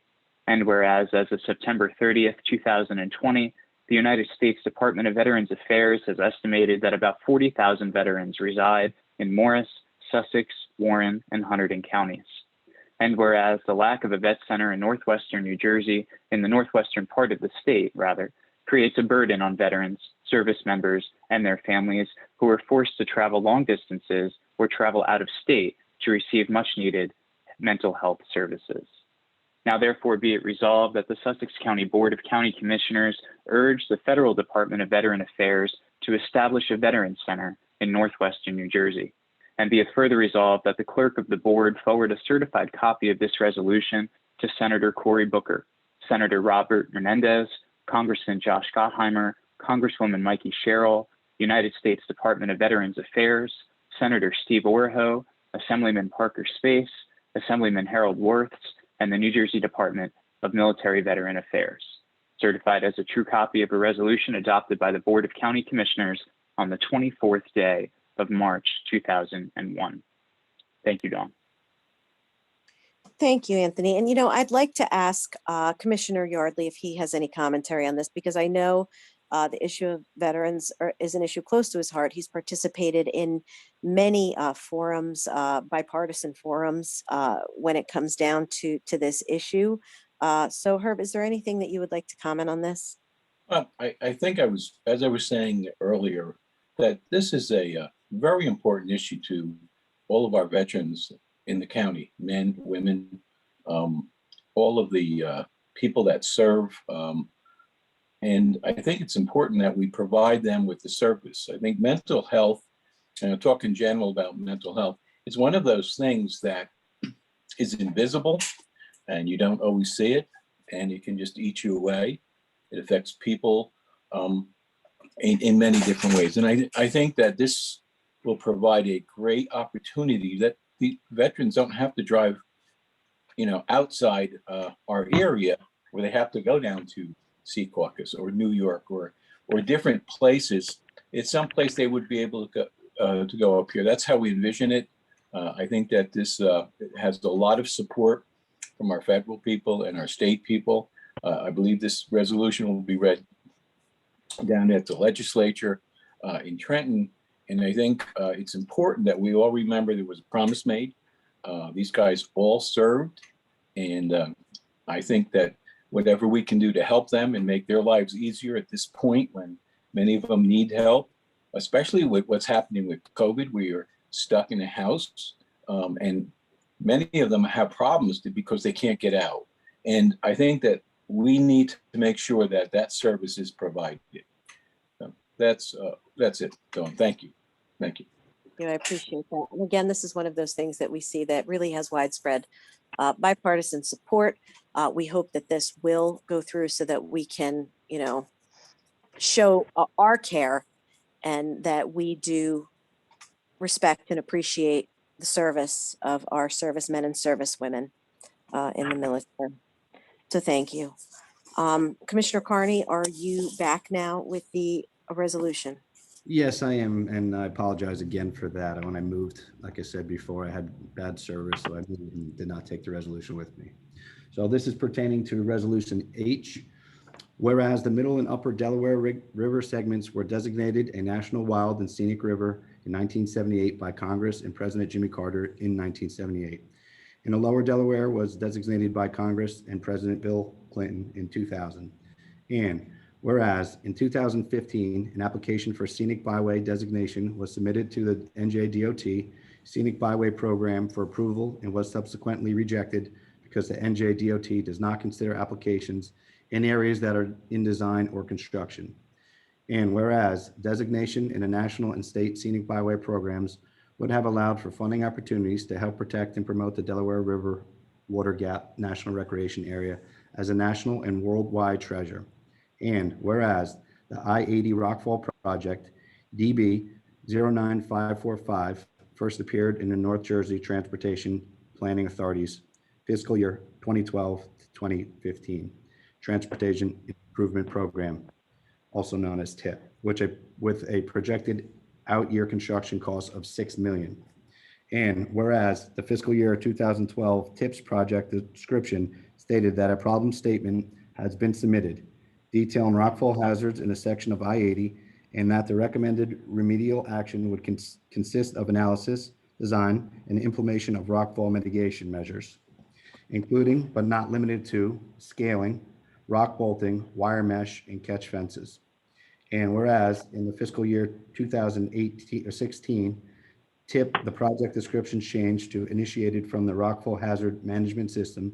This project will stabilize the existing rock outcrop area adjacent to I-80 westbound at 4 locations within the project limits, with a subsequent project cost estimated increase to $18,165.165 million, already doubling costs in 2 years. And whereas the project continued to appear in some subsequent TIPs and projected costs increased to $65 million in fiscal year 2018 and $59 million in fiscal year 2020, demonstrating the uncertainty in cost estimates and confirming a threefold increase over the 2016 estimate and 10 times more than the estimate projected in 2012. And whereas alternates to mitigate the purported rockfall problem have not been presented in a meaningful way in which they can be discussed and vetted thoroughly and thoughtfully with the stakeholders in the region. And whereas the New Jersey DOT's concept development report prepared in September 2011 states that between 2003 and 2008, there were no rockfall incidents on the same day. That resulted in lane closures and were weather-related, resulting in mudslides, washouts.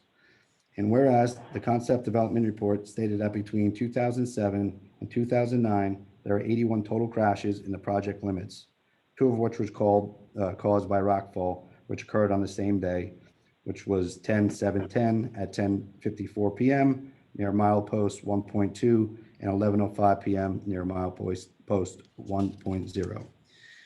And whereas the concept development report states that the crash rate for the section of Route I-80 exhibits relatively unsafe crash record as it is above the year 2009 statewide average for roadways with similar cross-section. The crash rate of 4.52 crashes million vehicles miles was above the statewide crash rate for the year 2009 of 2.86 crashes MVM. And whereas the concept development report identified a number of geometric deficiencies what may contribute to the higher crash rate for this section of I-80. And whereas the NJDOT has not provided current crash figures that may be related to rockfall incidents since the concept development report was prepared. And whereas the current preferred alternative does not correct the geometric deficiencies that were identified in a concept development report. And whereas the rockfall project appears to be lacking sufficient study and analysis, including a full and comprehensive traffic study, a historic and archaeological impact study, a Delaware River wild and scenic river visual and environmental impact study, and an environmental impact study.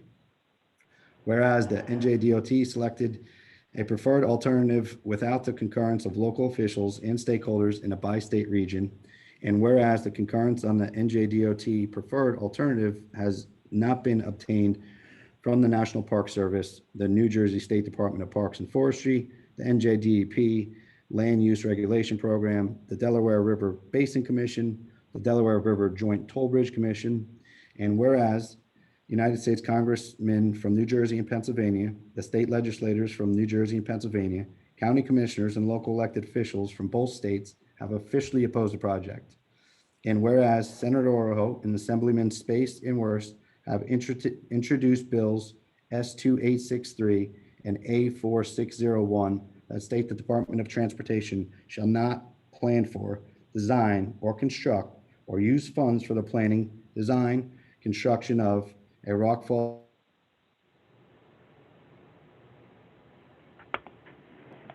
.5 on Interstate Highway Route 80, and that for any department project for rockfall mitigation between milepost 1.0 and milepost 1.5 on Interstate Highway Route 80, the department shall conduct a full analysis of all feasible options for rockfall mitigation, provided that any such option shall not include the construction of a rock wall.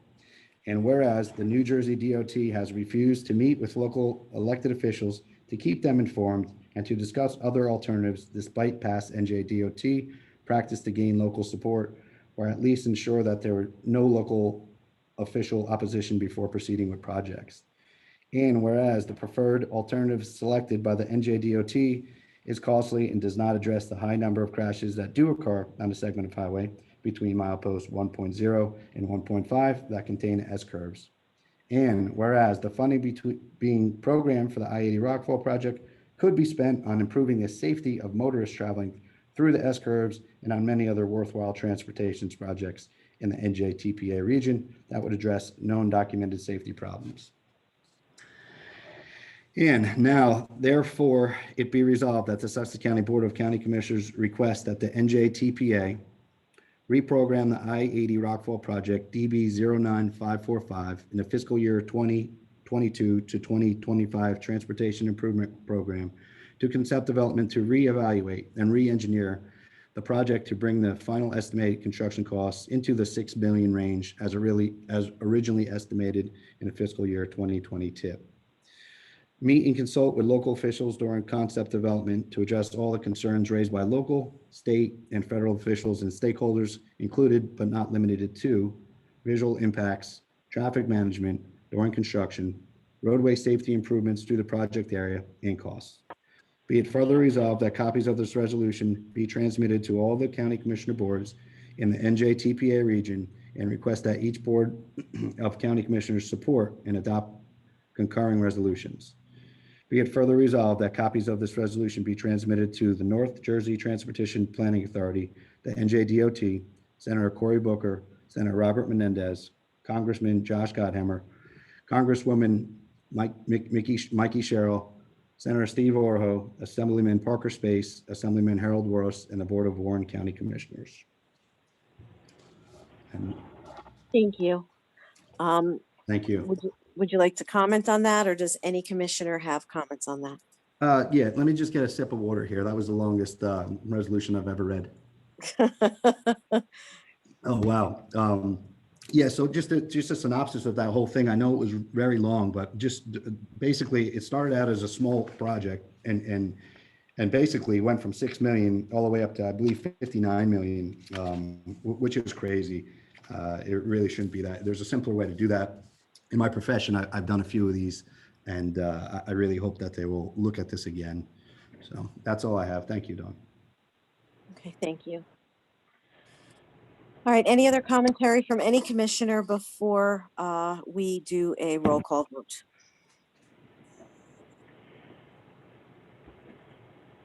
Okay, hearing none. Terry, please call the roll. Commissioner Carney, Yes. Director Fantasia, Yes. Commissioner Fasano, Yes. Commissioner Patillo, Yes. Commissioner Yardley. Yes. Number 14, awards of contract, change orders, and bid. Board of County Commissioners of the County of Sussex has reviewed the award of contract, change orders, bids consisting of various proposed resolutions and determined that adoption of the said resolutions, or resolution in this case, is in and will further the public interest. I need a motion to adopt the change order I'll make the So motion, moved. Dawn. and a I'll take- second. I'll Second. second it, Dawn. I'll second it. Okay. And discussion. Change order. What I can say is that I looked into this and we actually did require more material for paving from the original estimate. It just simply requires more material to make the repairs. So that is that's the premise of this. Terry, please call the roll. Commissioner Carney, Yes. Director Fantasia, Yes. Commissioner Fasano,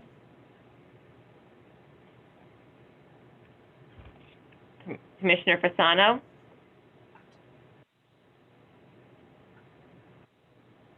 I'll return. Commissioner Patillo, Yes. Commissioner Yardley, Yes. Commissioner Fasano. We seem to have lost Commissioner Fasano. I'm looking in the list for him and I see him. He must have gotten. He got disconnected. He's coming back in. Hi, it's Anthony. I'm back, and yes, I vote yes on the. Yes, thank you, Anthony.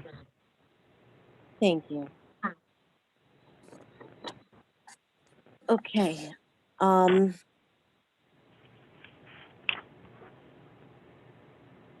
sorry, we are on 15 financial. Correct. Resolution, payment of the bills list, March 24th, 2021. I need a motion to adopt the bills list. So moved. So moved, Dawn. Okay, I didn't catch the male voice there. I know Commissioner Patillo. Commissioner Carney, I'm sorry. Thank you. Okay, so I have my motion and a second. Discussion? Roll call? Commissioner Carney, Yes. Director Fantasia. Yeah. Commissioner Fasano, Yes. Commissioner Patillo, Yes. Commissioner Yardley. Yes. Okay, now we have resolutions B through D. I need a motion to adopt resolutions B through D. I make the motion to adopt. And a second? I'll second it, Dawn. Any discussion? Terry, please call the roll. Commissioner Carney, Yes. Director Fantasia. Yes. Commissioner Fasano, Yes. Commissioner Patillo, Yes. Commissioner Yardley. Yes. Okay, and then E, introduction of the 2021 county budget for first reading. 2021 Sussex County budget is being introduced for first reading at this time and awaits approval by the board. The 2021 Sussex County budget revenues and appropriations summary will be advertised in the New Jersey Herald issue of March 26, 2021. So this is a resolution regarding the approval of the 2021 county budget as presented for vote. So I need a motion to introduce this resolution on first reading I'll make the motion, Dawn. and a second. I'll second it. Okay, at this point, we'll move on to discussion. Administrator Poff. Yes, thank you, Director. At this time, I'm going to share my screen, so just give me a moment. And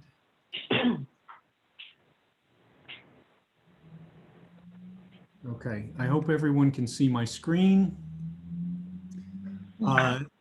This is the budget presentation of the county 2021 budget.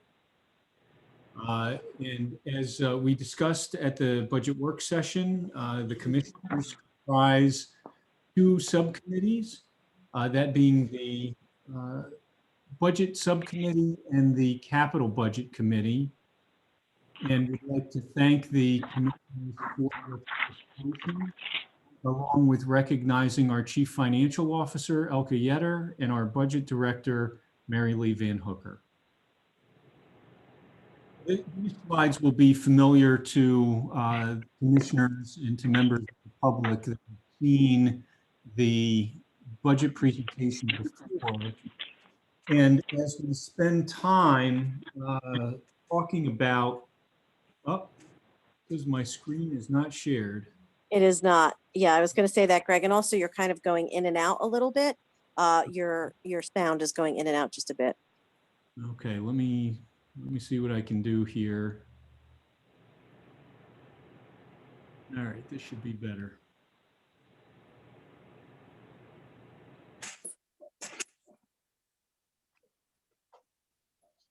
Yes, we see it. Okay. Yeah, I see it now. All right.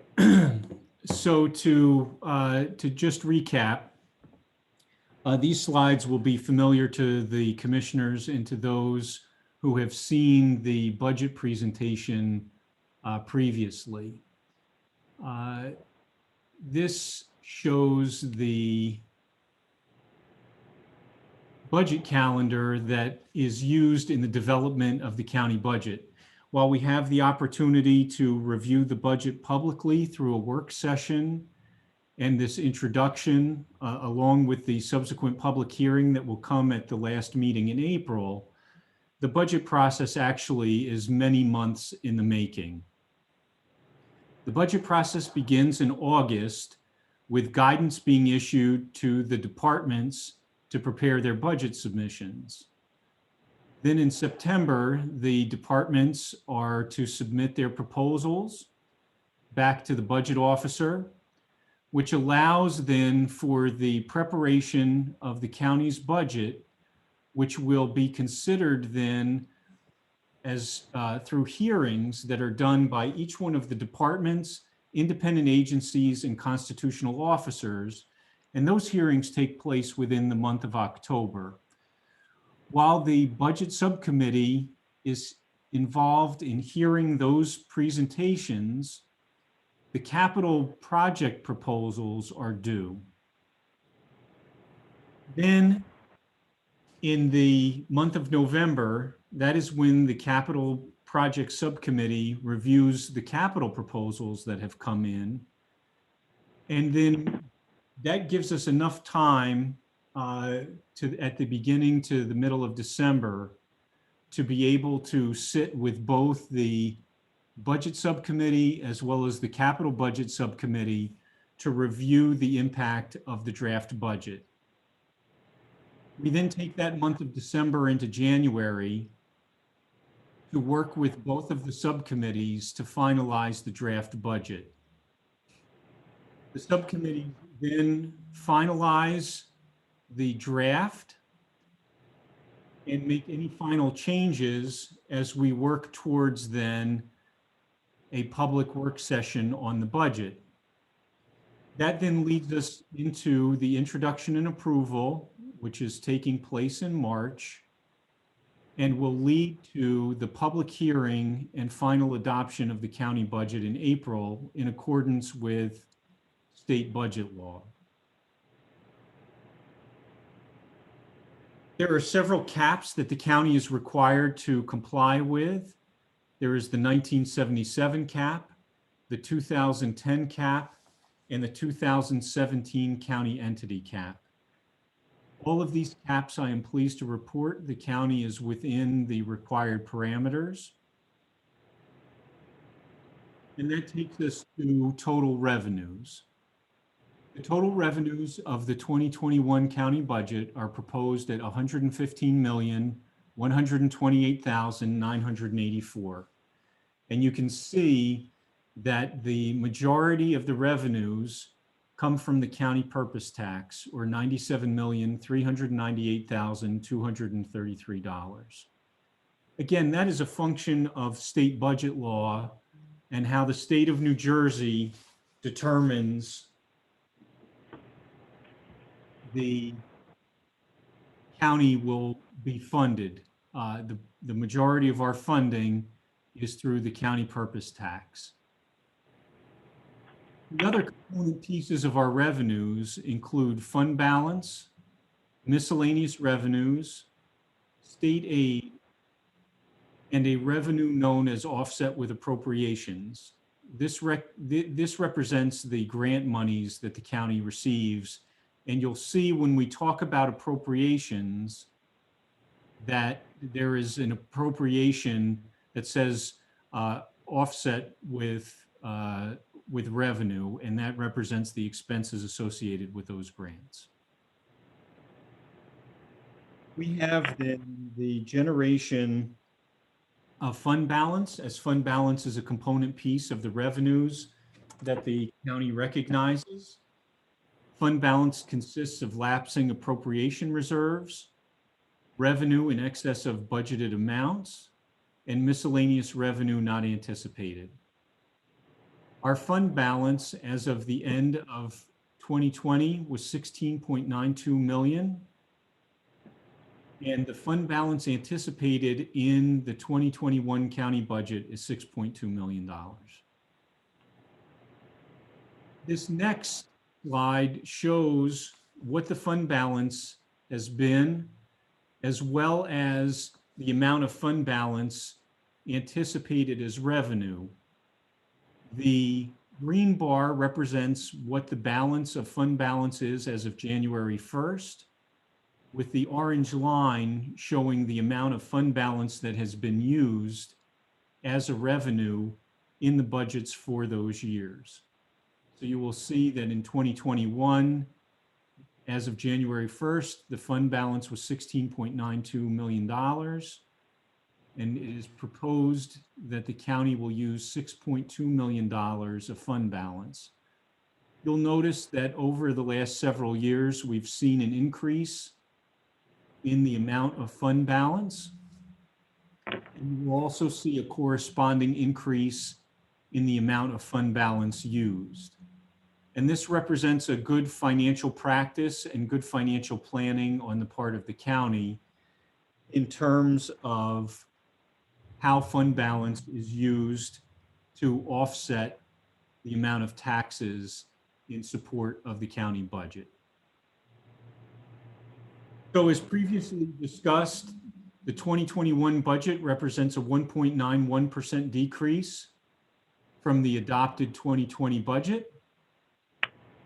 And this shows the figures. The budget for 2021 proposed at $115.1 million. The tax levy at $97.4 million. The county's rateable base, having seen an increase, is currently valued at $17.9 billion.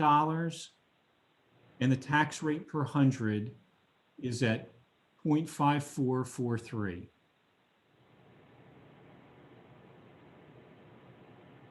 Moving on to total appropriations. Appropriations equal revenues in an amount of $115,128,984.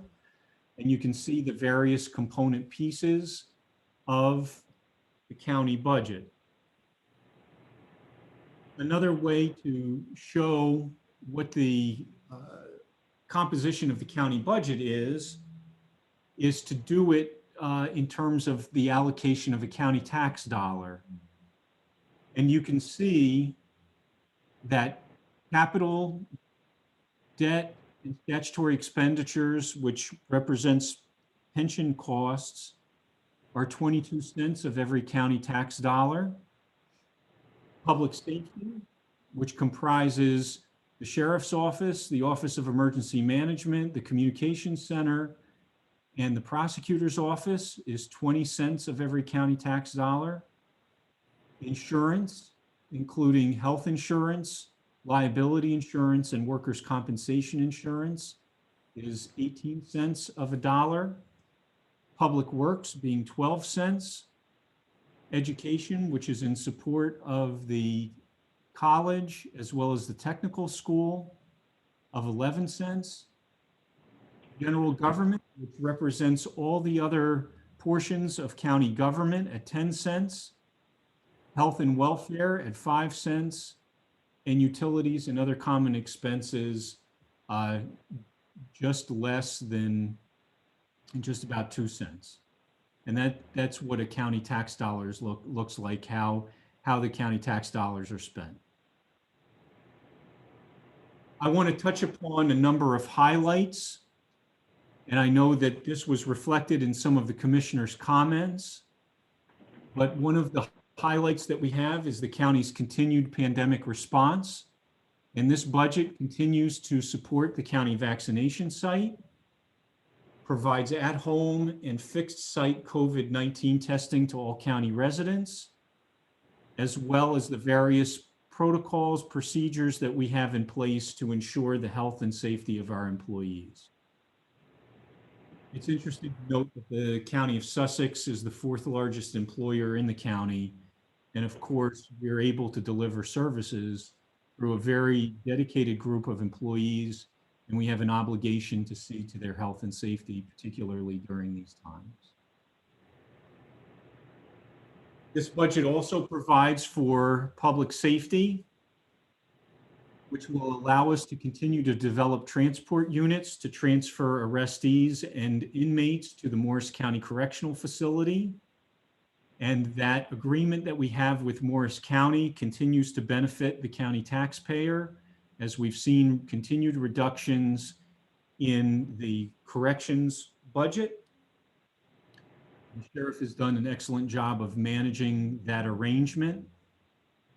This budget also sees to enhance communication between the Emergency Operations Center and our strategic partners that include other county emergency management units, as well as the state of New Jersey.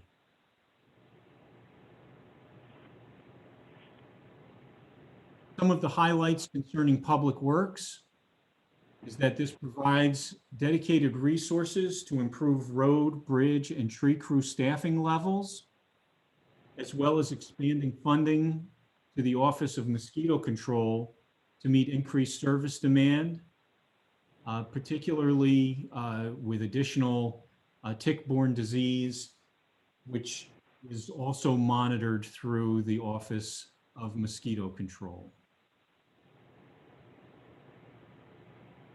We have a number of capital improvements, including maintaining the level of funding for debt service and capital improvements, which represents the county's investment in its infrastructure. The transportation infrastructure alone of the county is valued at more than $1 billion, and also provides appropriations that are considered as part of the Securing Our Children's Future Bond Grant applications being put forward by both the technical school as well as the college. Within the Department of Health and Human Services, and specifically the Division of Social Services, we are looking to obtain additional workspaces and interviewing areas for the Division of Social Services. The pandemic certainly has proved a challenge for our social services staff who have been able to modify some of their work through remote interviews while there is a waiver of certain regulations allowing for that. But certainly moving forward, it has been identified that we will need to obtain additional space for the Division of Social Services. And the Division of Social Services is also preparing to overhaul its document management system, which will improve case management and customer service to those in need. And there's a picture that we have of the now quite famous Stuff the Bus efforts with our Division of Social Services Director, Joan there. And just to highlight the good work that the Division of Social Services is engaged in. Within our Division of Community and Youth Services, this budget allows for the continuation of the overdose fatality review team, which will be developing long-term objectives with their goals of providing information as it concerns opioid deaths within the county. The OFORT, as it's known, has received very positive response and brings together a multidisciplinary team to review the opioid epidemic that continues even through this COVID pandemic, and also expands the use of online forms with the implementation of our Seamless Docs platform. And that has been successfully implemented by our Intoxicated Driver Resource Center, and we're looking to expand that even more. Within the Department of Engineering and Planning, it was mentioned that there is the hiring of a planning aide to improve effectiveness and response of the division, which includes economic development. And within the Division of Engineering, they will complete various speed zone and traffic safety studies throughout the county's road system. In addition, the county continues to make an investment in its guide rail operation and maintenance. Those systems are installed as an enhancement of the overall operational safety of the county's roadway system. And you see in the picture, the physical barrier, which is installed along roadways, which protect the traveling public from more severe roadside conditions. Within the Office of Bridge and Traffic Safety, it is proposed the replacement of Sussex County Signal System SC36 in Hopatcong Borough. And with the Division of Public Works, the continued development of the asset management system framework, which will be deployed in both the divisions of engineering and public works. That asset management system will keep track of stormwater inlets, as you see in the photograph, along with our guide rail, a number of items within our tree group known as Parks and Forestry, as far as distressed trees, which allows them to better prioritize work that needs to be done as well. This is a very exciting system that the Division of Public Works and the Division of Engineering has been engaged in, and we look forward to being able to continue to develop that. Within the Department of Finance, the county has maintained its AA+ bond rating. This year, during the pandemic, we even saw an upgrade in our budgetary performance to strong, which is a compliment to the good work that's done within the Department of Finance and our Chief Financial Officer, Elke Yetter, as well as grant management policies that have been implemented to optimize the timely receipts of grant dollars. And we've seen improvements in that, even reflected in our audit and the audit comments. Moving on to the county's capital program and our capital budget. This is an important part of our financial management that encompasses the development of a capital budget and the funding of those capital projects and acquisitions through a combination of current funds and debt financing. Capital expenditures include the college, the technical school, general county government projects, and a number of site remediation projects, and we'll touch upon those in a little more detail in a moment. The 2021 capital program totals $33,101,913, with new debt authorized not to exceed $10 million. The next slide shows the capital program by functional unit. And you can see that 41% of our capital investment is in roads and bridges. The education piece is a bit larger this year, in as much as this represents the monies that the county will match if both the technical school and the college are successful in their grant applications, as well as seeing the significant investment in the library, which represents the monies that the county has secured through the library construction bond grant program that will be used to expand the Dennis Library here in the town of Newton.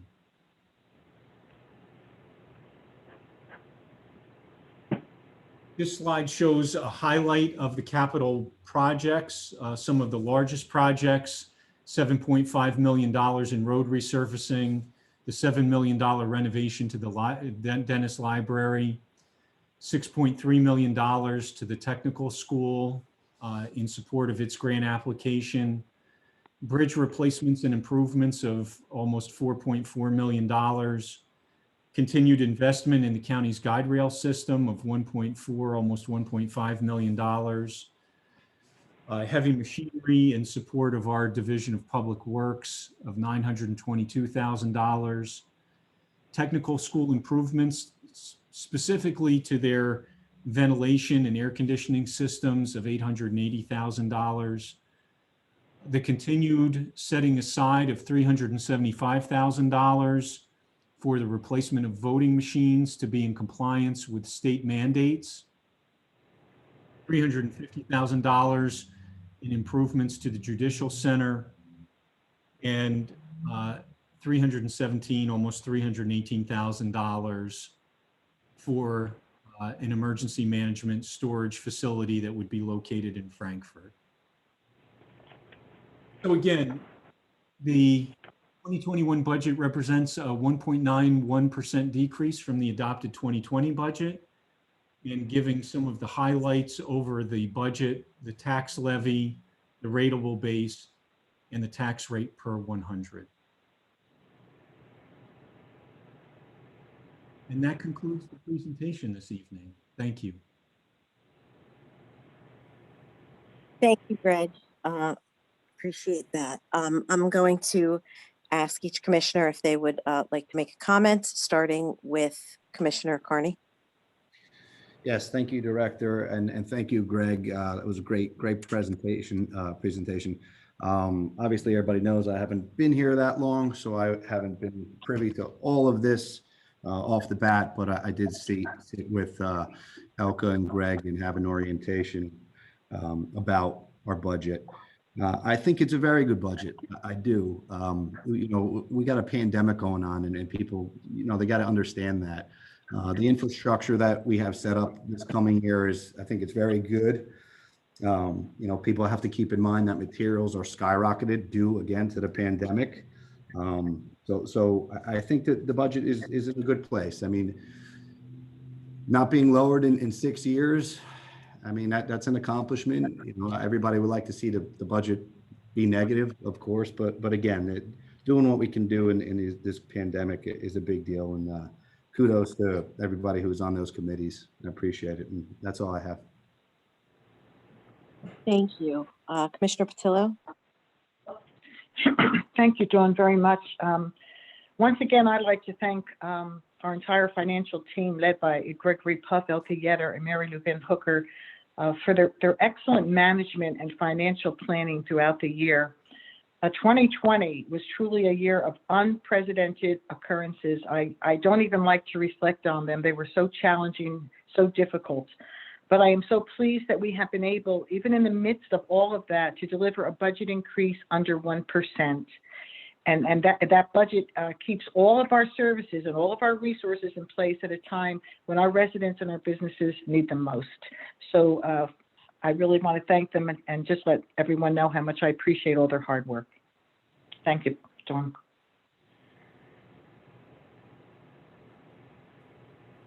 Commissioner Yardley?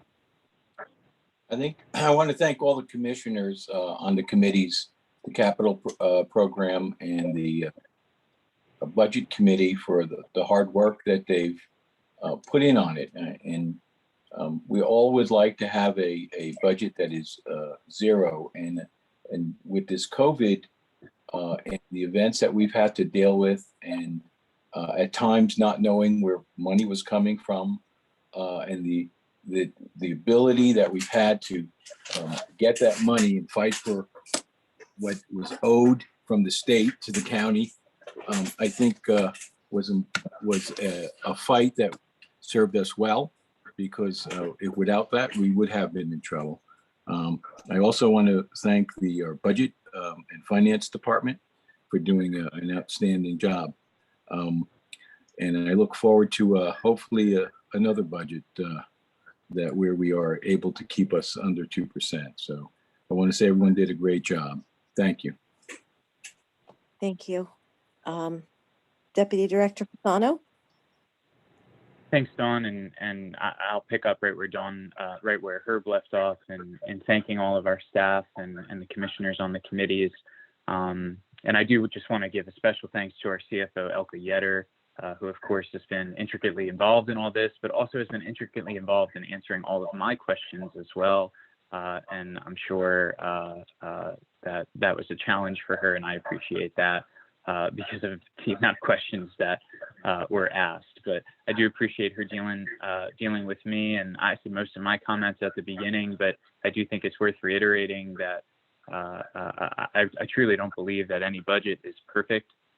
But this one, given the year, given the situation and the environment, is rooted in financial reality. It commits ourselves to financial responsibility while balancing the needs and providing for the needs of Sussex County and our residents. So this has been quite the process, and I'm happy that we're here.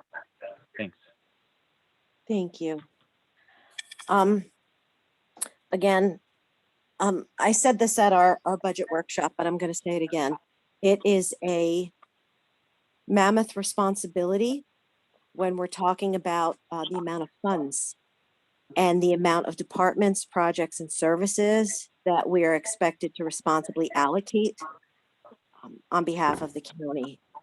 This was a scary year that none of us could have ever predicted. There were so many unknowns. We had to provide financial resources, not knowing if we were going to receive direct CARES funding, which actually came through in August. So we moved quickly to reallocate funds to be able to cover some of our COVID expenses. Never before have I seen a group of people work harder to differentiate needs versus wants.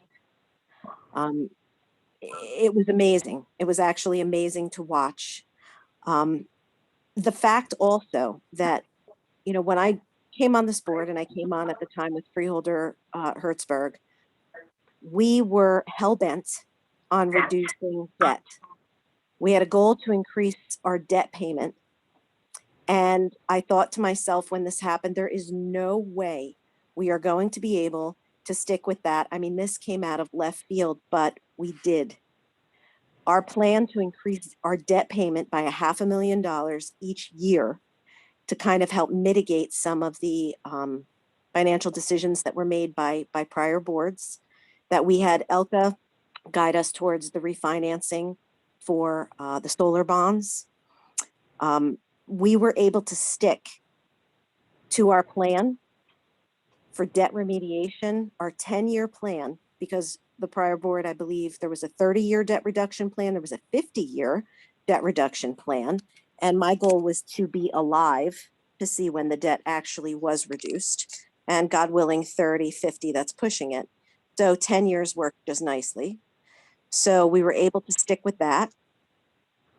The fact that our contract with county employees was finally negotiated and agreed upon, where we were able to add certain positions. We were able to make positions more attractive by making more equitable salaries, making more fair salaries. to be able to hire a couple more individuals this year in engineering so that we're not consistently bypassing funding opportunities.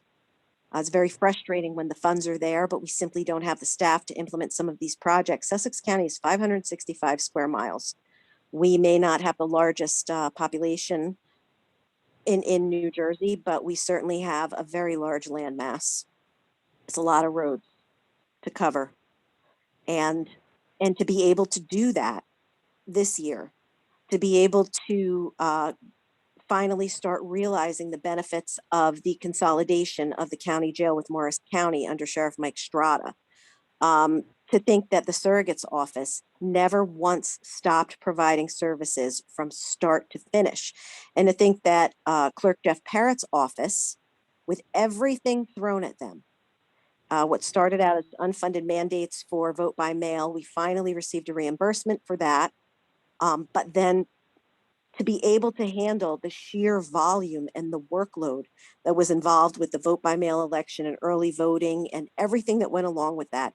And for him to come in under budget, for Administrator Poff to get across the finish line, the negotiations for a new health insurance plan that would maintain the same level of service for the employees, yet save $1 million for the county.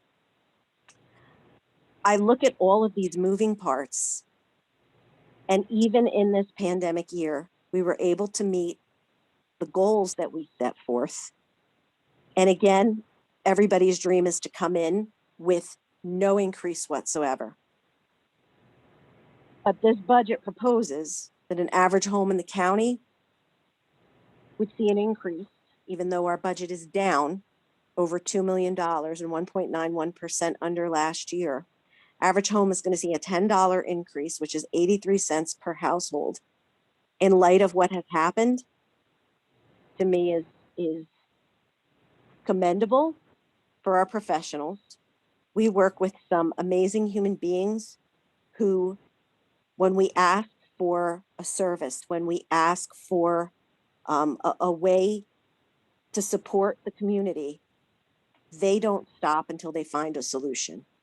We are very, very lucky to be commissioners that have the opportunity to work with a staff like this.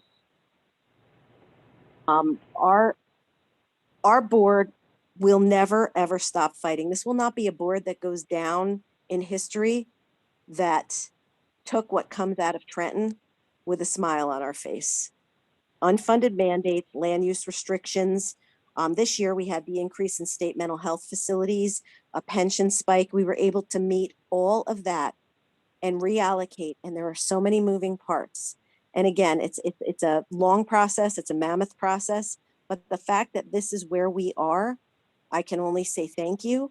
I can only tell the residents that we will continue to compare needs versus wants, and we'll continue to work with our professionals, continue to seek more shared services.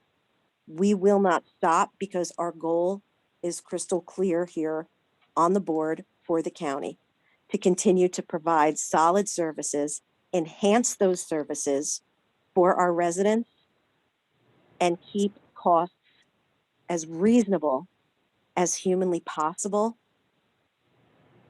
because we are a working class county, we are a working class community, and we always need to be cognizant of that. So that's all I have to say regarding the budget. And again, thank you. Thank you to everybody who worked on it, and especially thank you to every single employee that works for the county. So at this point, we had our motion and our second, and I need a roll call vote, please. Commissioner Carney, Yes. Director Fantasia, Yes. Commissioner Fasano, Yes. Commissioner Patillo, Yes. Commissioner Yardley. Yes. Next, I need a motion to authorize the clerk to advertise the budget revenues and appropriations summary as introduced for first reading, and also post same on the bulletin board in the lobby of the County Administrative Center together with a notice of public hearing stating that a hearing on the budget and tax resolution will be held in the County Commissioners Meeting Room, County Administrative Center, 1 Spring Street, Newton, New Jersey, on Wednesday, April 28th, 2020, at 6 p.m., at which time and place objections to said budget and tax resolution for the year 2020 may be presented by taxpayers or other interested persons. So I need that motion, please. So moved. And a second. Second, Commissioner Carney. Discussion? Okay. Voice vote. So all those in favor, please signify by saying aye. Aye. Aye. Opposed? Passed. Number 16, personnel. There are no items. 17, administrative report. Administrator Pop. Yes, Director, and thank you to the commissioners for all of your hard work and work during the budget process. You know, until you've been through a full budget cycle in the county, it really is a very challenging process. And there are so many services that are provided by the county, meeting the needs of all county residents, and particularly those who are most in need. So again, thank you for all of your work and efforts on this. And we look forward to continuing to provide the highest quality of service to our residents in the coming year. Just quickly, just to touch upon our vaccination site and the registration system, we, as mentioned before, we have made some modifications. It certainly has led to a much more smooth process in terms of being able to have residents secure appointments and hopefully reduce some of the frustration. As was mentioned earlier too, we are seeing a number of pharmacies throughout the county participating in what is a federal program. So it is not taking away from the county's allocation, but allowing us to see other vaccine come in from the federal government directly. So we do have a number of people who have asked to be removed from our list. We've actually sent out just over 2,000 invitations for the vaccines that have been administered. Again, which makes makes sense that we're continuing to see an increase in that number. We still have just over 14,000 people on our list who are seeking vaccines, and we will continue to chip away at that as the weeks come. We also have seen almost 1,500 requests for people to be removed from the list. So clearly, there are some opportunities for people to seek and secure appointments elsewhere. But I'm pleased with the incremental progress that we've made as it pertains to the registration and the scheduling system. I will continue to report updates to the board as they become available. Also, too, it was mentioned that the fairgrounds was not drawing sufficient number of residents for COVID testing. And so we are moving to just focus on both the locations in Sparta as well as the Newton VFW. This week, the testing will be done tomorrow in Sparta at 5 West Lakeshore Drive, and then next week at the Newton VFW. And I had mentioned in the budget presentation, coincidentally, our Intoxicated Driver Resource Center that provides services to those who are brought into the judicial system for operating a vehicle under the influence. And I'm pleased to report that our Division of Mental Health and Addiction Services and the Intoxicated Resource Driving Program has been approved to continue to provide those services by the state of New Jersey for the 2-year designated cycle of 2021-2022, and would just like to acknowledge the staff that are an integral part in helping people through what I know are challenging times. That concludes my report. Thank you. Thank you. Number 18, County Council report. Kevin Kelly. Thanks, Dawn. In response to the commissioner's comments about these document requests that we've made for, well, let me just summarize what they were. Back in May of last year, almost 11 months ago now, we had asked, the county, had requested documents from the Department of Health in basically two broad categories. Number one were documents and reports for the Andover nursing home facilities. And the second request was more for state and DOH policies and directives. The responses don't make sense. And they basically are as follows. Number one, the Department of Health on their own website talks about getting inspection reports by filing OPRA requests. So they acknowledge that those documents are subject to OPRA. They didn't provide any of those to us. Number two,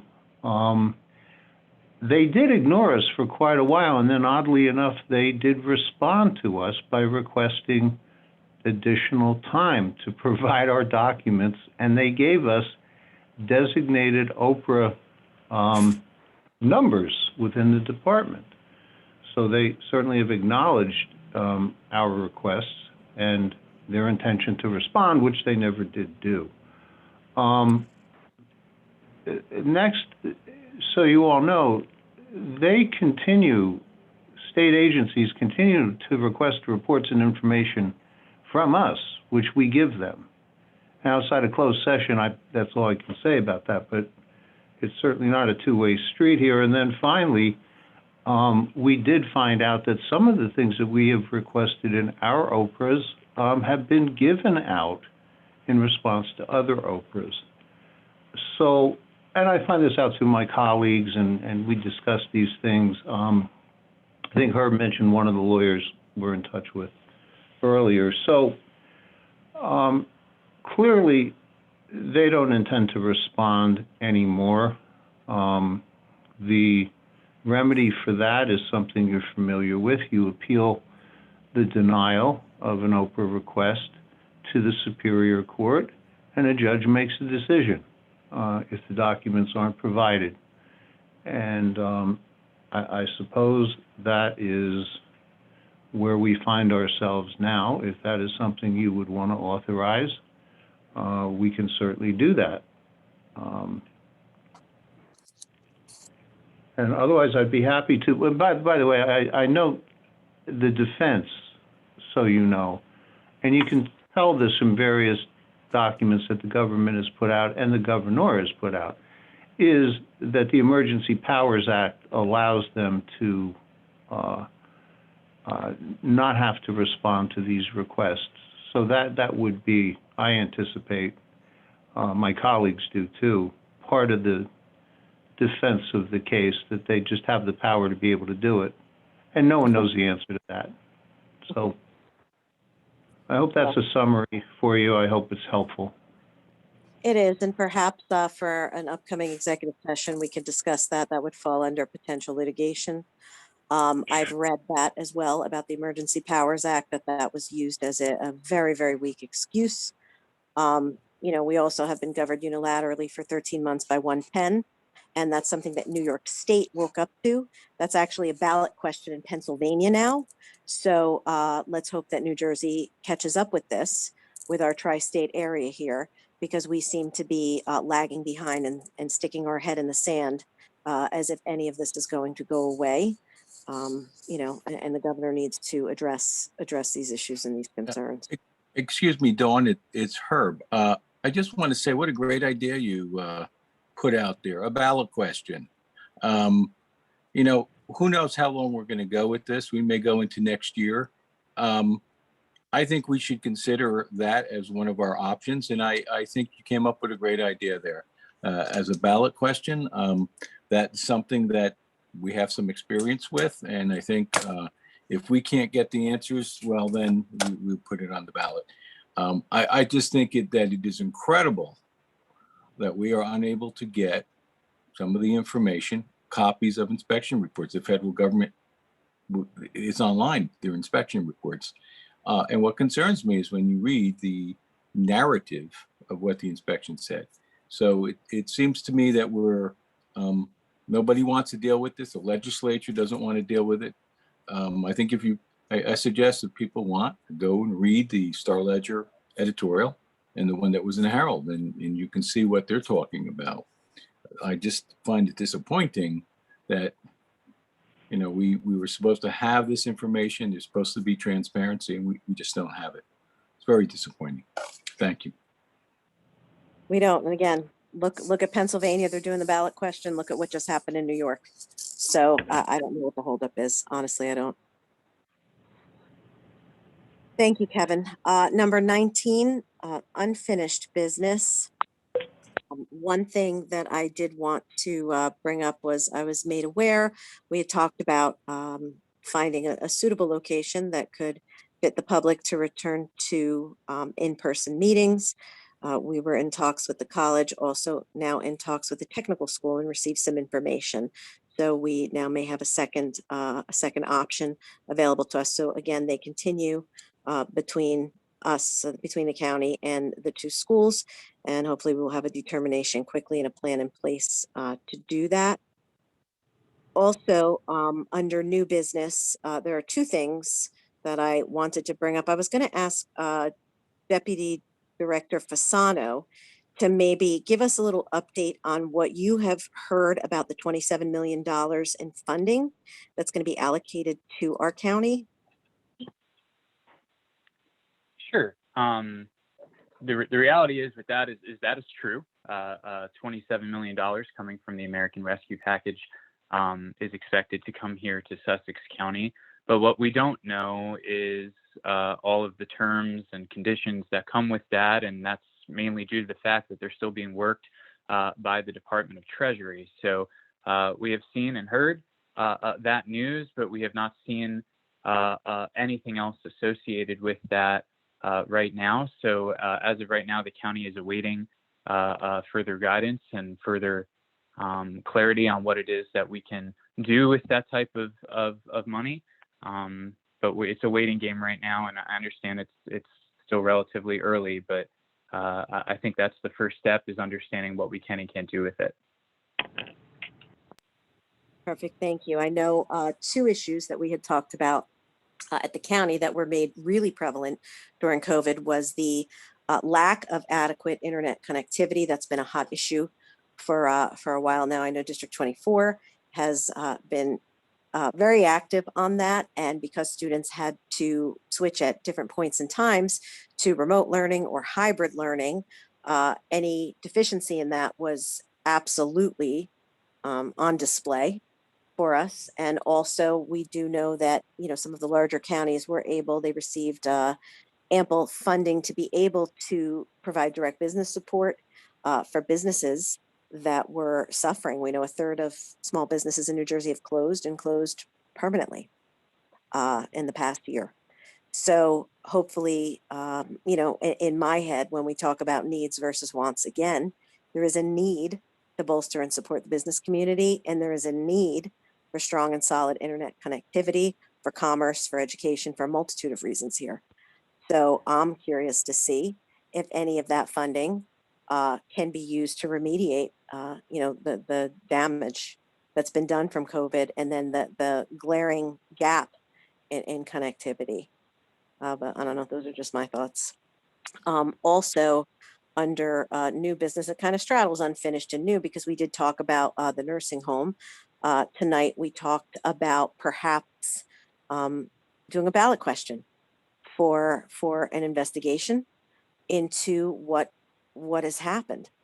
I'm going to see, I don't know if she's on the call right now still. I know that I was contacted today. We released a press release, and I spoke with News 12 New Jersey, and shared some information with them regarding our plans to move forward, and basically our frustration with the situation. And again, I can't say enough that I'm happy that people on both sides of the aisle are now seeing this as problematic, and this administration is being challenged from all angles now to share this information.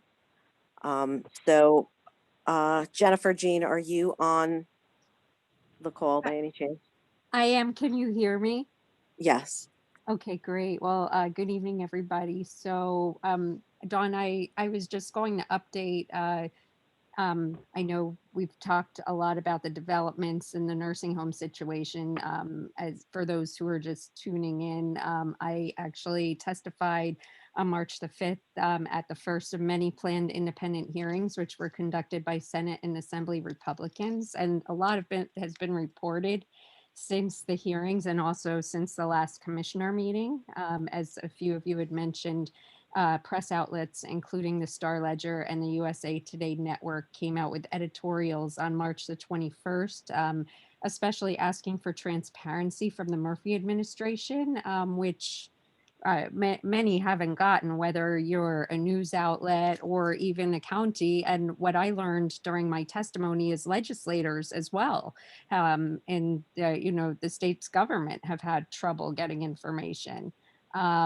We know the County of Sussex also called the State Department of Health over 30 times, trying to speak about Andover subacute to them and report things to them. And that was another problem. So it's a huge deal when the media, which has mainly been friendly toward Governor Murphy and his administration, and they've also called out Senate Speaker Steve Sweeney and fellow Democrats for backing down on the bipartisan investigation. They also, the media has gone after the Murphy administration for rejecting requests for documents on the nursing homes. Senator Sweeney, he was originally on board with a bipartisan investigation in May 2020, and he's since ignored requests from his Republican colleagues, including in January, to participate in a bipartisan investigation. And the hearing on March the 5th had neither Democrat legislators nor Department of Health representatives. So the last time I spoke at the last meeting, I'd asked if everybody in the audience knew somebody who maybe went through and suffered in the nursing homes, if they had a story to share in future hearings, or knew someone who does, to please participate, or ask those you know who could participate. And also write letters to legislators to advocate for the bipartisan state legislator participation in these hearings. But in addition, now in that March 21, those editorials from both the Star Ledger and USA Today Network, they've asked readers to write to the assembly members and urge the Murphy administration to make information available about nursing homes and pass legislation that stalled in the assembly on the Open Public Records Act, which has also remained basically under lockdown and in limbo since the start of the pandemic last year. And I know that this will help. I mean, I spoke to a lot of whistleblowers, staff, family, residents who stepped forward very bravely to tell their stories, and some were even threatened with retaliation. But there was another bombshell as well, a few others since we last met. And the day after the commissioner meeting, the Star Ledger's Paul Mulshine confirmed on March 11th that if New Jersey were a country, the 8,000 nursing home deaths would rank the highest worldwide. And that was something I was looking at because I know we rank the highest in the nation.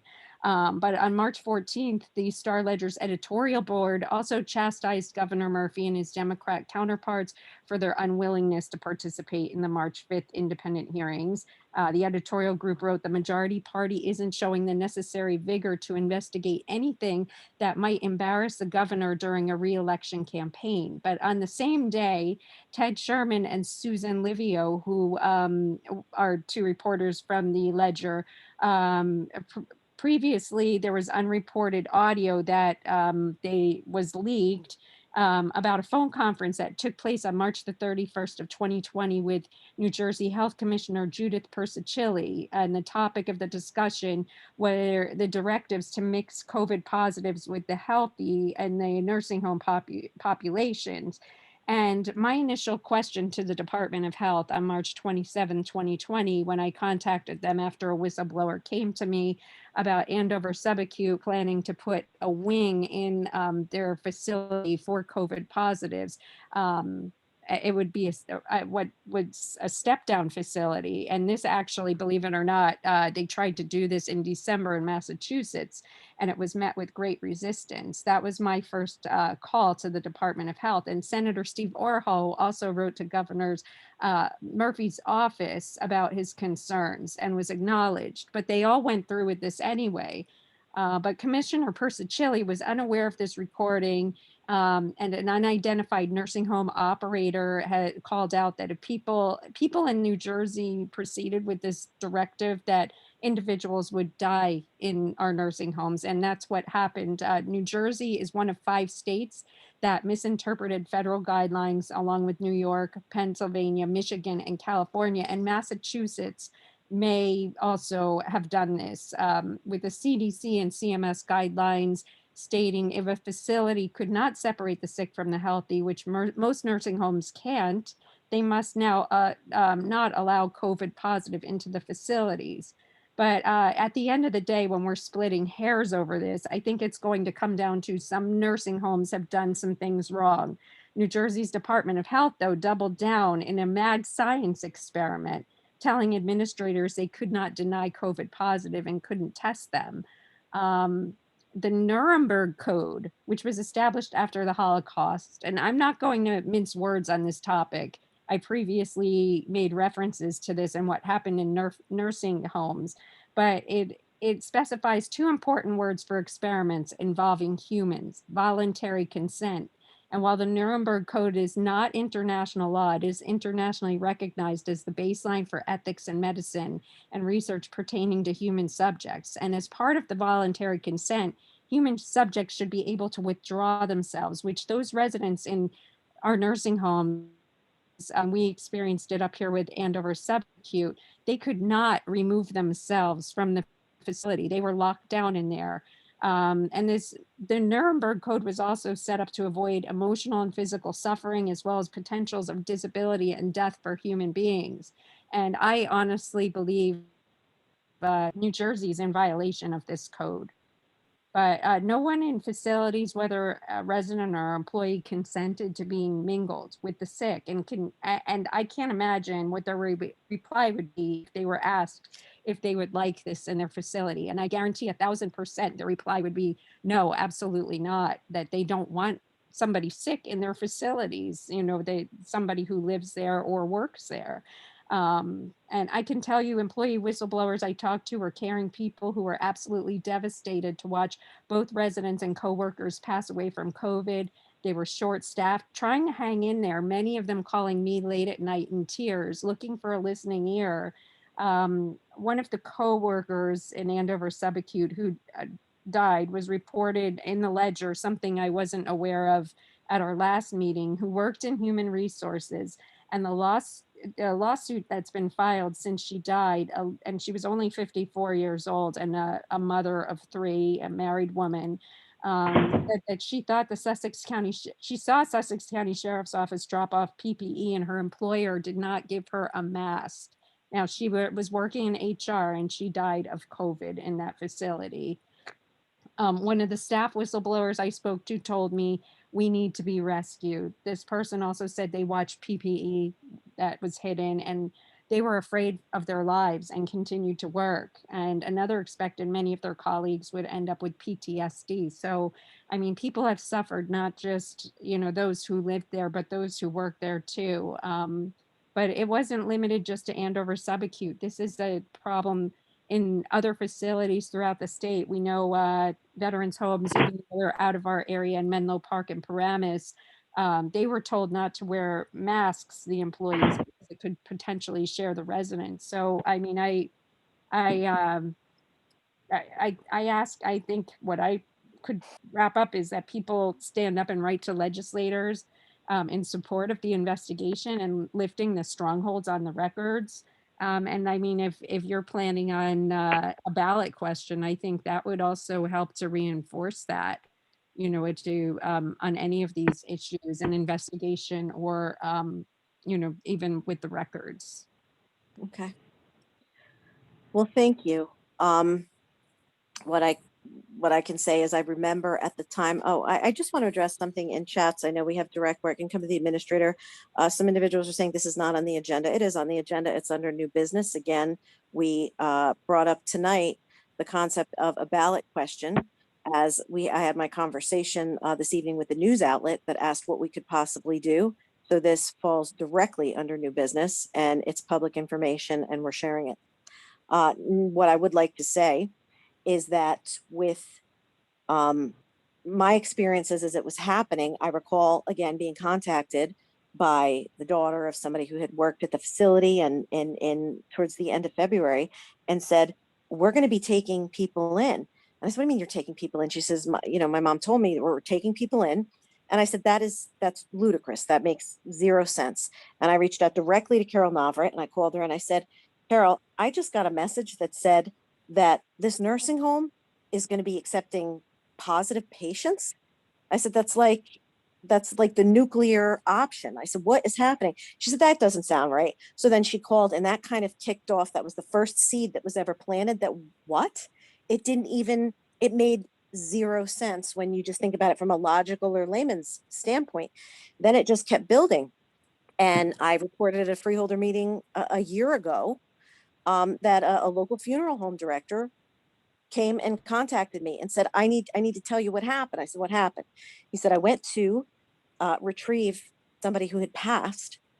And when I went, there were medics there that were picking up an individual to bring to the hospital who was COVID positive. And the receptionist there tried to buy the mask that one of the medics was wearing. And she was crying and she said they had no masks, no protection, and she was stuck in there. And could she buy his used mask that was on his face? Then he told me what he witnessed when he was actually in there picking up the individual who had passed. And he said the next day it sat so wrong with him, he called the Department of Health. And the Department of Health took the report from him. And he said, are you going to act on it? And they said to him, you are not a family member. This is all, again, him reporting this to me. So take it for whatever you would want. I was not privy to this direct conversation with the department, but he has this information and said that they said because he was not a family member, they were not going to act on it because of what he had seen inside the facility that he reported to them. He was not a family member of somebody who was there.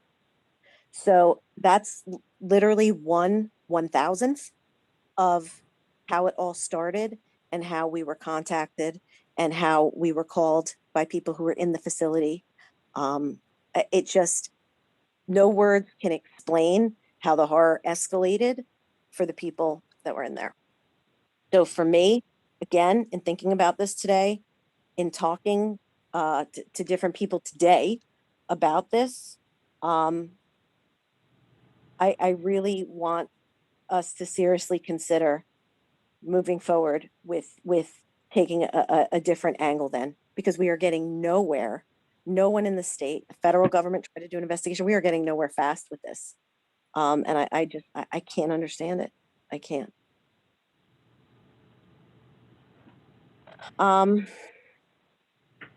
Does anyone else on the board have anything to say before we move to the next session? Okay, then we'll move to 21, which is public session from the floor. This public session is for general questions or comments. Before we open this session, we ask callers wanting to make a comment to first state your name and municipality. Clerk will create a roster and call each in the order received. Comments are limited to 3 minutes or less. Again, no profanity.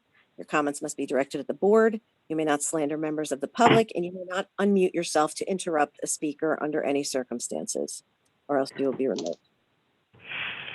So I see some individuals raising their hands. I don't know if they're not able to unmute or whether they're just raising to I'm make sure that unmuted. they're I'd like on. to put my name in, please.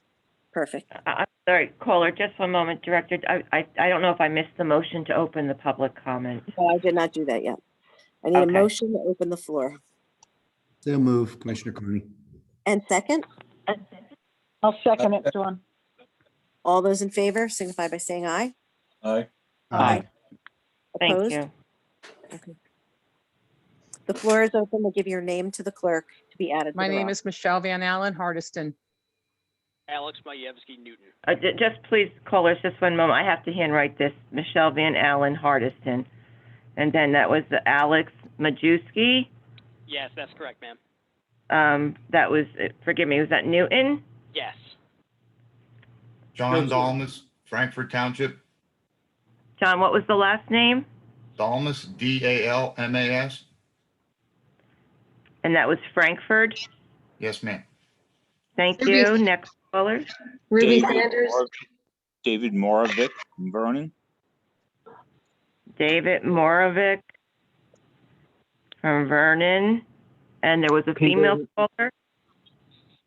Ruby Sanders, Newton. Ruby Sanders Newton. Yes. Terry Corso, Terry Corso, Stillwater. Terry Corso Stillwater. Joseph Papabera, Stillwater. I'm sorry, there was a gentleman from Stillwater. I didn't get his name. Joseph Lababera, please. Joseph Lababera. Joseph Lababera. Peter Okay. Knight, Frankfurt. Peter Knight from Frankfurt. Yes. Deborah Kaiser Newton. Deborah Kaiser from Newton. Yes. Next. Donna Mullen Franklin. Donna Mullen Franklin. Next. Dominic Portelli from Lafayette. Dominic Portelli Lafayette. All Zoe right. Heath Vernon. Zoe Heath Vernon. Yes. Yes, thank you. Yep. Kenneth Collins, Andover Township. Kenneth Collins, Andover Township.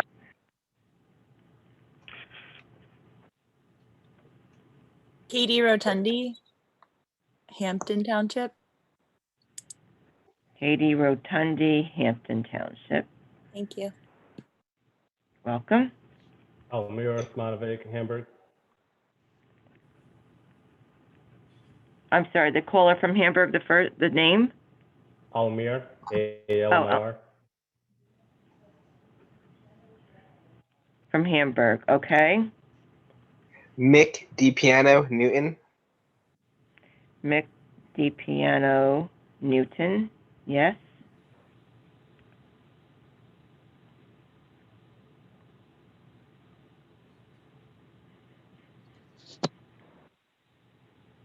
Kate Salerna, Sparta. Kate Salerna, Sparta. James Baldini, Sanderson. James Baldini, Yep, Sanderson. Sandiston. All right. Steve Salvaggio, Hopakon. Steve Salvaggio, Hopakon.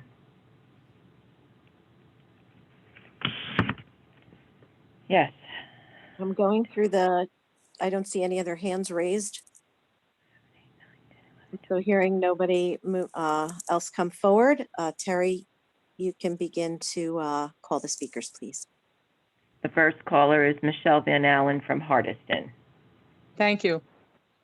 I'd like to address the comments that Mr. Carney, Mr. Yardley, and whoever your expert witness is, Ms. Miller, who felt the need to bring up Nuremberg. Oh, my God, I can't even.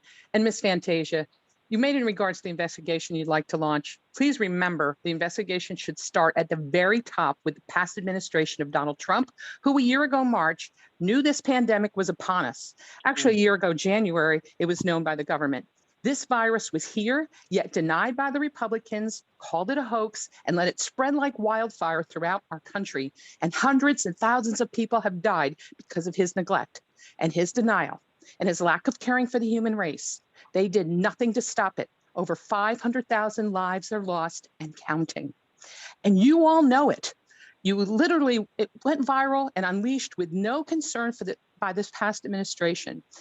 You can launch all the investigations you want. We know it's an election year, so you're going to malign Governor Murphy. But let's remember how much he's done to save lives in this state. When the virus hit the East Coast and spread more quickly than anybody could have imagined, it was called a hoax. Don't wear a mask. They're not even necessary. Ms. Miller brought up about how people were denied masks and PPP. Why? We know because the administration said it was a hoax and did not provide them. So to point the finger and blame that on anywhere else but where the blame is supposed to be, that's ludicrous. They were all denying that what science knew and told the country to follow. But yet Trump's administration said, we're not shutting anything down. And nothing was done by the Republican administration. It was allowed to become a pandemic. Governor Murphy is working with what Trump created and the mess he left for President Biden. Governor Murphy will be reelected to continue his fine bipartisan job he is doing for all the people in the state of New Jersey. And I hope the county commissioners will follow his lead as well.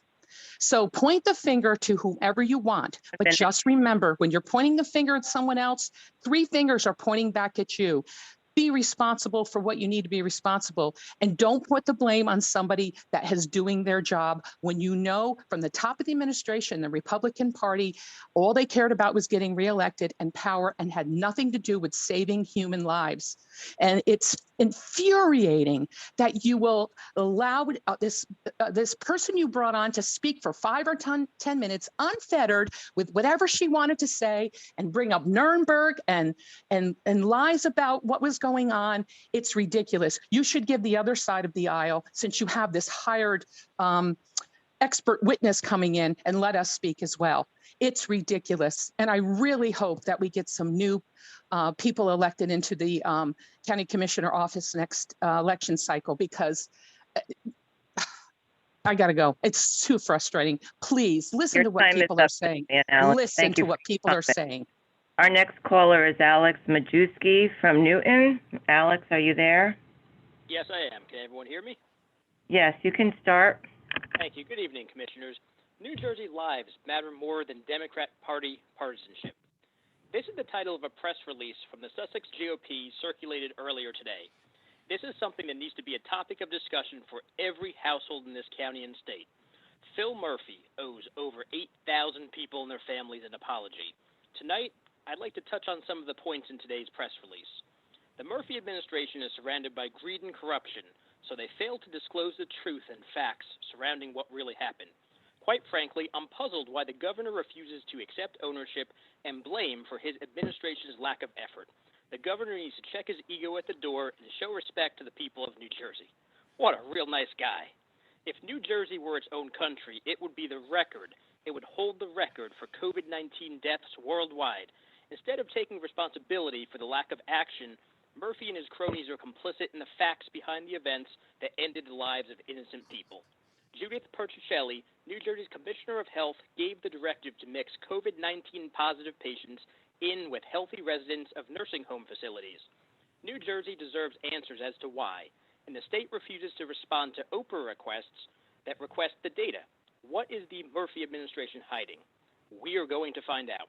The lack of personal protection equipment was widely reported to the state by care facilities, and the Murphy administration was in charge of allocating what PPE was available. However, they did not do that, although they realized there was a lack of PPE. Why has the Murphy administration been so complacent? Today, the Sussex GOP requested a formal forensic investigation of the deaths related to COVID-19 and the nursing homes and long-term care facilities. The request for an investigation is not a partisan exercise, as often claimed by the Murphy administration. The only reason why Phil Murphy is deflecting to disclose the truth is that he knows the facts will impact his re-election campaign, so the governor continues to play chess with the blessed souls of New Jersey.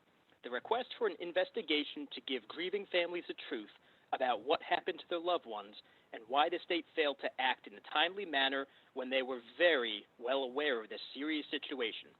Someone has a lot of explaining to do, and that's you, Governor Murphy. Thank you very much, and good evening. Okay, thank you. Our next caller, John Dalmas from Frankfort Township. Can you hear me? Yes, I can, John. You can start. Thank you. All right. Good evening, Commissioners. Tonight, I'd also like to discuss how disturbing and disappointing it is that Governor Murphy failed to adequately address COVID-19 in nursing homes. As a result of the lack of attention to this matter, many individuals lost their lives. I urge this board to pressure the Murphy administration and the New Jersey Democrat-run legislature to fully investigate the malfeasance on behalf of the governor and his administration. Some facts I'd like to share are: one, New Jersey does have the highest number of nursing home deaths in the country, if not worldwide. Two, COVID-19 has proven to be a cloak covering pledges of transparent government in this year of pandemic. Three, a veteran State House correspondent reported earlier this week, public record requests made over the last year have been frequently postponed, denied, or postponed for weeks and later denied. Four, it is not only records and data that the state and other government bodies have declined to share. Within the last week, the Murphy administration has not cooperated in legislative hearings on the reopening of New Jersey schools or its handling of nursing homes during the pandemic. Facts speak for themselves. We, the people of Sussex County, deserve an answer to what truly took place.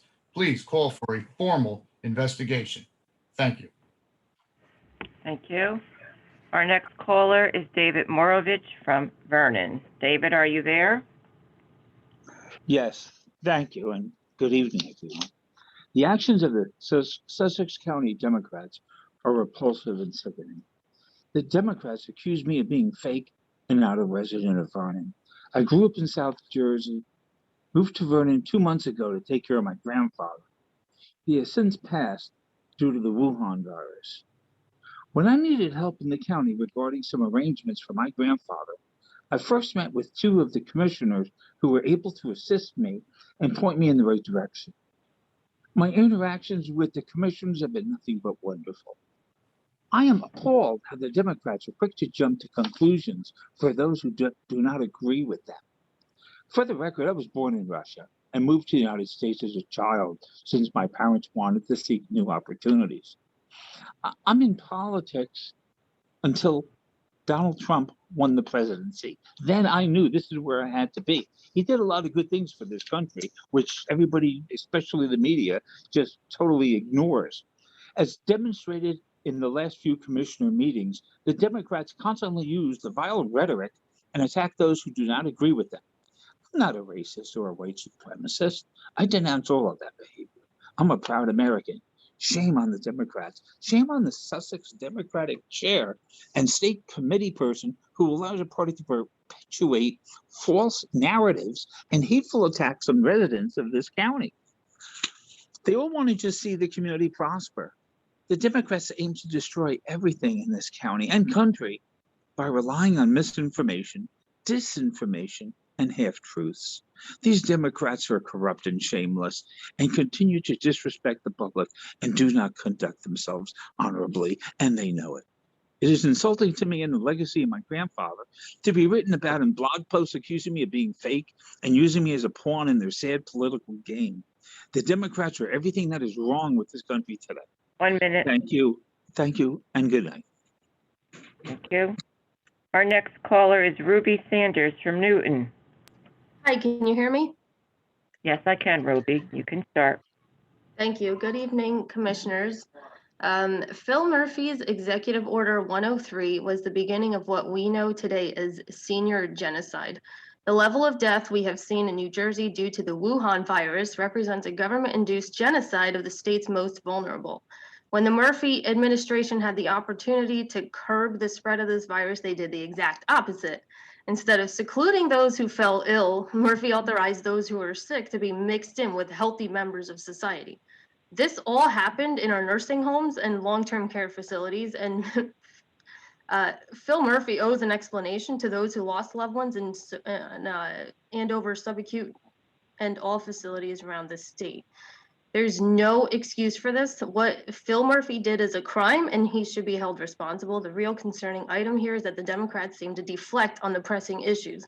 What are they hiding? What is Phil Murphy hiding? Where's Josh Gottheimer in all of this? You know, if Josh Gottheimer was really concerned about representing his constituents, he would be investigating why 8,000 people died.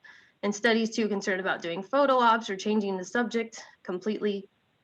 He's too busy being a mouthpiece for Nancy Pelosi and the radical left and does not care about Sussex County.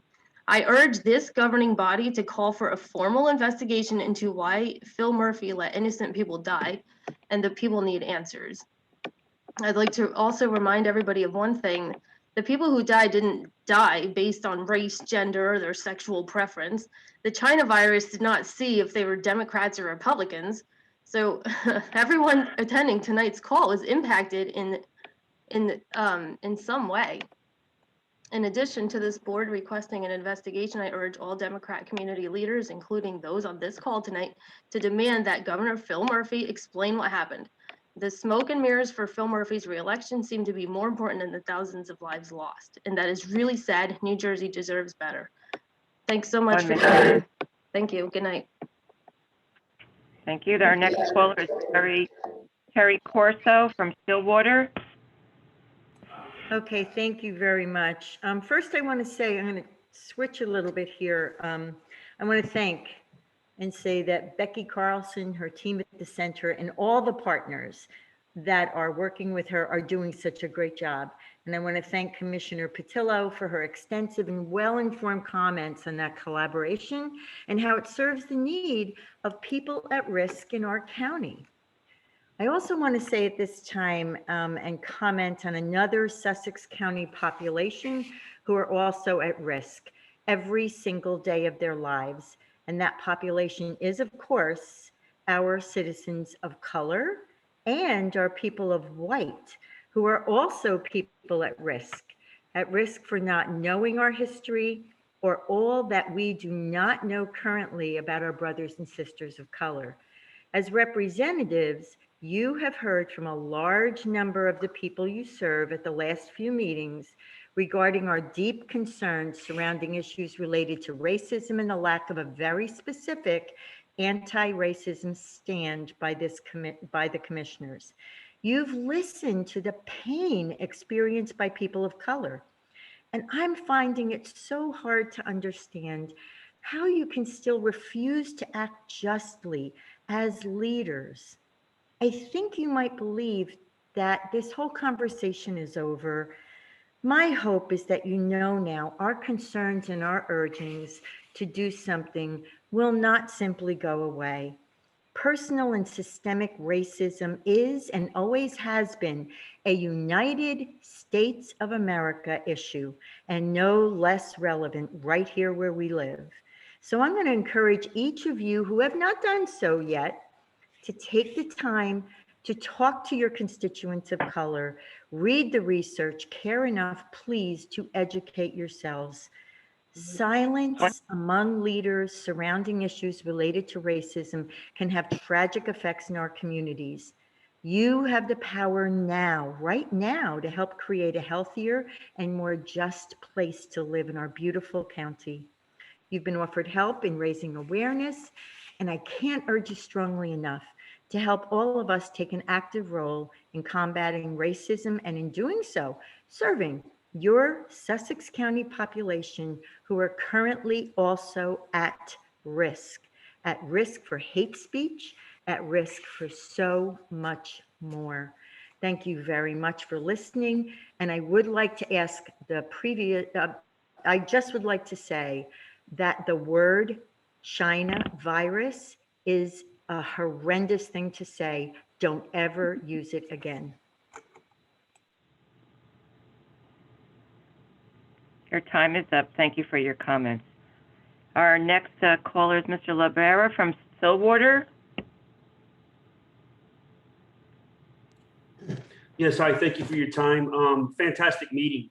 Veterans Affairs is something very near and dear to my heart. I spent 54 months in combat zones, and all the work you guys are doing as articulated is incredible. The work you're doing on the drug epidemic, infrastructure on the highways, the nursing homes, and the budget with a fantastically detailed rundown. It's just great work. I mean, this is great government work. Very impressed with it, and I really appreciate everything you've done. All I'm going to ask you guys to do tonight is to look at the Sussex County Board of Elections and ask them to establish protocols to prevent extremists from infiltrating into the electoral system. Election integrity is in question in the United States. There's a lot of people who don't trust elections anymore.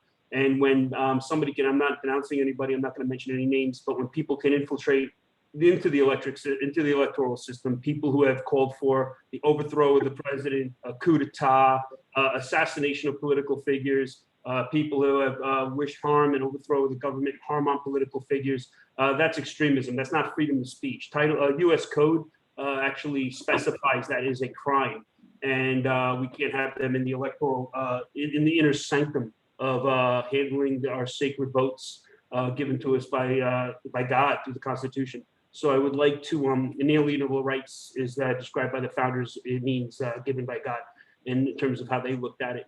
So that's why I say that. And please ask the County Board of Elections to say thank you to them. Say thank you for for taking note of this. And I think the County Commission should ask them for a public statement to discourage future extremists from trying to infiltrate our electoral system. Thank you. Thank you. Our next caller is Peter Knight from Frankfurt. Hello, good evening. Can you hear me? Yes, I can, Peter. You can start. Okay, thank you.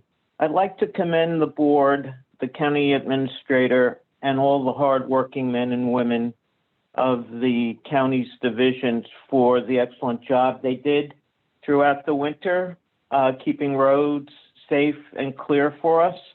And I'd also like to commend the above mentioned for the outstanding achievement the county has achieved in administering 10,000 vaccines. Awesome number.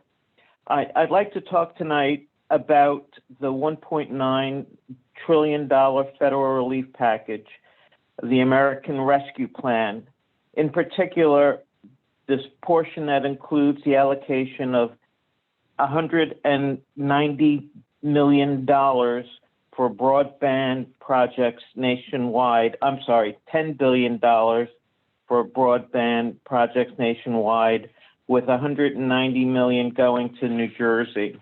This funding applied correctly can be significant in bringing the severe gap between rural areas as Sussex County and other more heavily populated areas within the state. In a joint letter, Congressman Gottheimer, Senator Orho, and Assemblyman Parker and Worth have urged Governor Murphy to ensure that Sussex County and Warren counties receive our fair share of that money.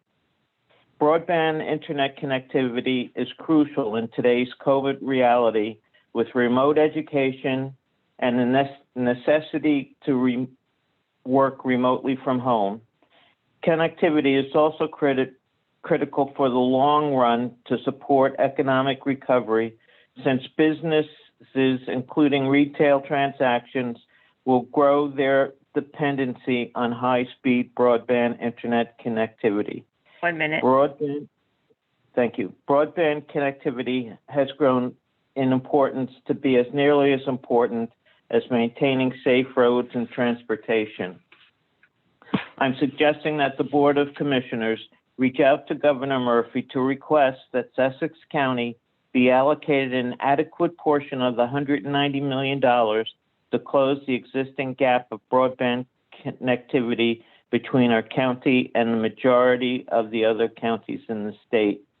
Without proper funding, our students, residents, and businesses will be severely handicapped in our ability to operate and to recover economically from the COVID crisis. Thank you for this opportunity to speak. Thank you. Our next caller is Deborah Kaiser from Newton. Ms. Kaiser, are you there?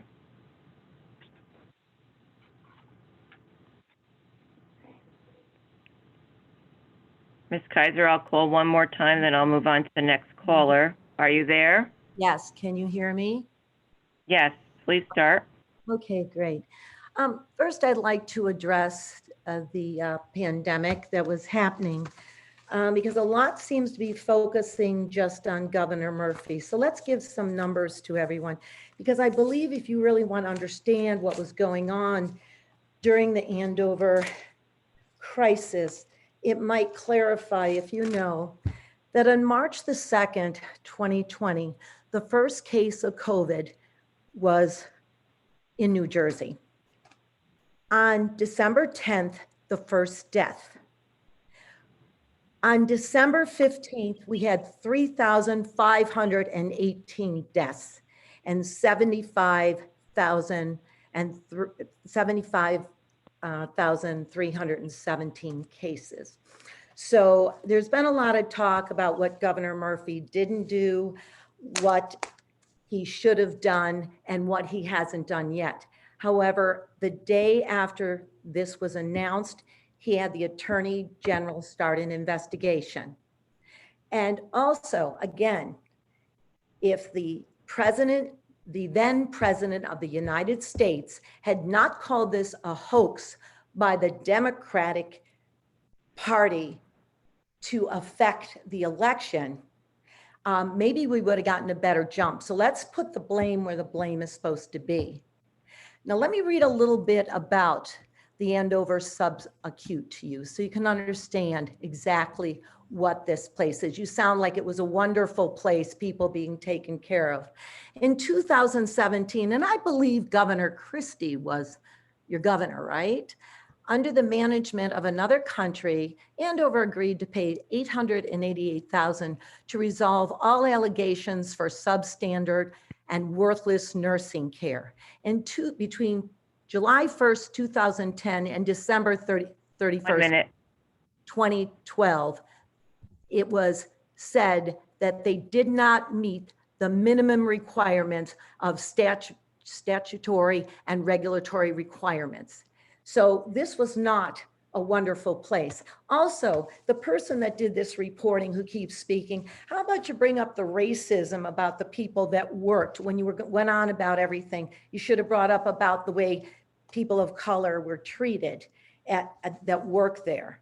And also, when you don't want to have an anti-racism, maybe the person that spoke about the China virus and Wuhan virus could use a little anti-racism education. So I am rather disgusted that you are just using this as a ploy for your political want to get rid of Governor Murphy, because why don't you concentrate on Sussex County helping? Your time is up. Thank you for your comments. We're moving on to our next caller, Miss Donna Mullen from Franklin. Hi, Terry. Thank you. Okay. I'd just like to say, you know, before we dig a grave for Governor Murphy and Judith Persa-Kelly, that we take a look at the responsibility of the for-profit owners of these particular nursing homes for not supplying PPE and looking at make more money instead of do no harm, which are the first three words of the Hippocratic Oath. If you take a look at the numbers also that were quoted earlier of 753 employees at the long-term care center and 143 deaths, doesn't take a rocket science to look at the numbers affecting the people that were brought in there. The other point I'd like to bring out is that I worked for 38 years in healthcare. I worked for the past 13 years for Atlantic Health System with a geriatric practice with nurse practitioners and doctors working in nursing homes. And I can tell you that they were looking and scrounging for PPE to go into these nursing homes to take care of patients. The administrators, the CEOs, and all the big wigs were making loads of money and not providing the people with the adequate supplies. I also, in my office, was not supplied with the adequate supplies from Atlantic Health. So that's something that needs to be looked at, the profit that everybody is looking at on this and not looking at the care of these people going from nursing home or from hospital to nursing home. And here's another thing. Many families don't want to take care of their loved ones. So the only choice was either put them on the street or take them to a floor that's designated for COVID care. And the other thing I'd like to bring up is that if you're a caring person for your relatives and your family, if you fought to take them out and have them taken care of at home or whatever you wanted to do, there was nothing stopping you from doing that. So I think you need to look at all of this with regards, maybe you need to make a committee of people that were involved that have a little bit more knowledge about healthcare than just going off on somebody called me and this one called me and that one called me and told me. And Andover subacute has been a problem for years, as I agree with the previous caller. Thank you. Thank you. Our next caller is Dominic Portatelli from Lafayette. Hello, can you hear me? Yes, I can, Dominic. You can start. First, I just wanted to say that the county is doing a great job pushing for an investigation into Governor Murphy's executive order that forced COVID-positive patients into nursing homes, assisted living facilities, and veteran care centers. This issue is personal to me because my uncle died last year in a veteran care center from COVID. This was likely due to Governor Murphy's reckless executive order. This issue also underlines the problems that come along with single-party rule in this state that has allowed Governor Murphy to dictate his dangerous and unconstitutional COVID lockdowns on New Jersey residents. What went from 2 weeks to flatten the curve has now turned into 1 year so far with no end in sight. I urge the Sussex County Commissioners to continue to push back on Governor Murphy's executive overreach and never-ending power grabs. After all, this is not above his pay grade like he would like you to believe. On another note, I wanted to express my opinion on a separate matter. Recently, I have tuned into some of the prior county commissioner meetings. It is amazing to me to see what some people are concerned about. This county does not need to worry about any feel-good or woke resolutions about manufactured issues like white supremacy or systemic racism. People in this county are not racist. They are not white supremacists. This county is made up of hardworking Americans who care about their constitutional rights and their freedoms. The people in this county continue to overwhelmingly vote Republican because they are sick of the one-party rule in this state that is fueled by divisive, fake identity politics that the left and their media monopoly relentlessly push. Let's continue to be the adults and focus on the real issues that this county and state have. While some people feel the need to antagonize the county commissioners, the commissioners should keep in mind that they have overwhelming support from the majority of their constituents, and they should continue to fight for the issues they care about, their values, and their freedom. Thank you all for all you do. Thank you for your comment. Okay, our next caller is Zoe Heath from Vernon. Thank you. I'm very happy that the commissioners were able to help our budget become a little more condensed. I think it's a great thing that we're doing to try and save taxpayers money. What I do take issue with, though, is that the last time the commissioners proposed a ballot question in their never-ending battle against Governor Murphy, it cost the taxpayer tens of thousands of dollars in legal fees. And while we all want justice for the lives that were unnecessarily lost at the Andover subacute, the county commissioner board knew weeks before it went public. And if they really had issues, they should have said something. And I don't think the taxpayer should go pay tens of thousands of dollars, and I'm sure more, because the county commissioners want to make a statement during an election cycle. I also take issue with the fact that Commissioner Fantasia made a very pretentious speech at the beginning of the meeting saying how anybody who uses profanity will be kicked from the meeting, but multiple speakers just referred to the COVID-19 virus with extremely derogatory language towards Asian American people in the same week that there was a hate crime against Asian American women. So I cannot fathom how that hypocrisy makes sense to some, but I just really hope that we're not going to continue costing the taxpayers the Sussex County GOP's campaigns. Thank you. Excuse me. Okay. Pardon me, my clock's. Our next caller is Kenneth Collins from Andover Township. Yes, hello, can you hear me? Yes, I can hear you. Okay, hi. Thank you for the opportunity to speak to you tonight. I really appreciate it. I'm here to talk to you about mostly about the budget. See if I can squeeze something else in the 3 minutes that I've got. So I've been here in this county as a resident paying taxes since the last century. And I've watched the taxes go up at the county level year after year. And I've been in front of you fighting to get you to lower the taxes time and time again, and they just go up every time. Regardless of the efforts to lower the budget, the taxes always go up.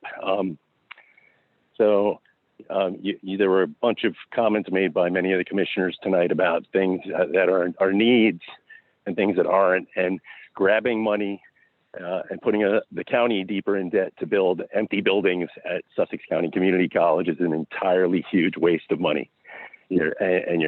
You're creating debt that is absolutely unnecessary. And if you wanted to bring the budget into alignment, that's where you could cut right now. Stop building empty buildings up at Sussex County Community College for a dwindling student population. Again, I've been asking you this for years and years and years, and it's like you don't listen. The state's going to give you money, so you got to use it and build something empty. I don't get it, and I don't think the community does. We're really sick of seeing you use this as a pulpit to attack Trenton and for the Republican politics, and I guess you don't care. You're just going to keep doing that, and it's really disgusting. You should really end that whole practice and just stick to county business and not tearing down people in Trenton. The other thing is about Andover subacute. When I moved here in the last century, everybody up here knew Andover subacute was subpar, and nobody up here did anything about it. Years after year after year, the county did nothing. And that's what you're trying to do, is just shine that all over. You're just trying to shine that over with all this other nonsense, attacking Governor Murphy for stuff the president did withholding PPE. It's absurd. You're just trying to gloss over the fact that you knew there was problems at Andover subacute that the county knew for years and years and years and turned a blind eye to it. Because I don't know, maybe someone up here was getting rich. Maybe money was going into your political campaigns, to the Republican organizations. I would suspect that is actually the problem. And if the public followed the money, they'd find out that you're getting a lot of kickback from these organizations, and that it's going into Republican coffers to help you guys get elected. And that's the disgusting stuff that everybody sees, and it's going to cost you. It's going to cost you in the long run. Because you know what's going to happen 10 years from now? You watch. This ain't going to be no Republican-run county anymore. Because we're sick of a minority party. Thank you for your comments. We will move on to our next caller, who is Katie Rotundi from Hampton Township. Hi, can you hear me? Yes, I can. Please start. I wanted to speak about the censorship that occurred at the last commissioners meeting. Myself and most others that were censored did not violate the terms of public session nor any laws. And however, the commissioners' censorship of myself and others did break the law and violated our civil rights. I would like to make you aware of the rights of the public, and reading directly from the OPMA booklet of the NJACLU. Do I have the right to speak at public meetings? The law currently requires municipal governing bodies and school boards to set aside a portion of every meeting for public comments. Other public bodies may also allow public comments, but they are not required to do so. If a public body provides a time for public comment, which you guys did, it may adopt written policies that require speakers to sign up in advance and that limit the time of each speaker. When addressing the public body is not required to respond to your questions. This is the important part. The public body cannot censor your speech during a public comment portion because it does not agree with you or like what you are saying. The public body also cannot prohibit comments based on subject matter so long as the comments relate to any issue that a member of the public feels may be of concern to the residents. So we were censored and it was illegal, and I hope that that doesn't happen again. And at the beginning of this meeting, before the first public session, there was a speech saying that if something that you put the recordings up, but you may need to edit them if there's something, and spoke about last meeting about defamation.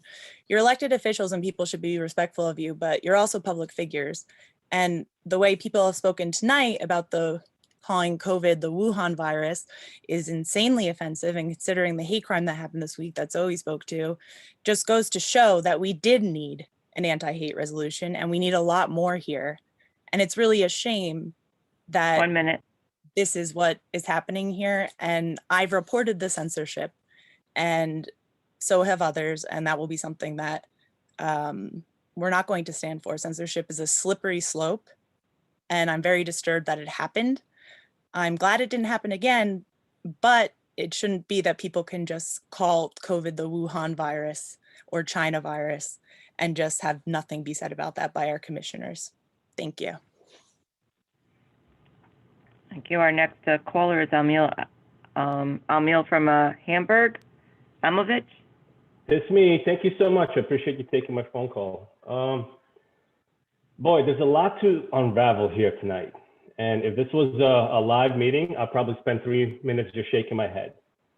Starting with the marijuana stuff, I would like to ask everybody here that's concerned about minors, go and actually read the resolution. Parents do get notified. Shocking. Second or third offense, parents get notified, and the underage people actually get told by the police officers who have to keep their cameras on to get some help in the community centers. Okay, so that's number one. Number two, I fully endorse a full investigation of not only Governor Murphy administration, but the state and local governments as well. I'm sure that there are some elected officials here in Sussex County that have called the COVID-19 a hoax. Continue that rhetoric all the way until probably today. They have never said it's not. Also, talking about PPE, shockingly enough, I'm sure that there's some pictures of elected officials for this county going to meetings that have been sanctioned, not wearing masks. And of course, they were not vaccinated at that time. So shocking enough, CDC protocols were not followed. Talk about the nursing homes. You guys don't hate Murphy for that. You really hate for-profit driven healthcare, because, and I've talked to quite a lot of people here, and I hate to use anecdotal evidence, but for-profit healthcare system has always done what? Prioritize profit. Okay, and they've done that really well to the point where they've put a lot of people's lives in danger, and actually have killed a lot of people. 1 minute. Also, and this is the last thing that I'm going to say, every time there's some kind of a nationalistic feeling for 9/11, we can go back to World War II. We can talk about it now. Every time there's a disease that was named after a country, there was a rise in racist overtones and attacks. For 9/11, Sikhs, Muslims, Hindus, and people from Asia were attacked and killed. And now we see the same thing, and then we see people calling, or people who are anti-maskers for a reason, calling in, talking about the China virus. And then they're talking about manufactured woke. Come on, people, wake up. Also, the Nuremberg Code, that's something that's tied to United States.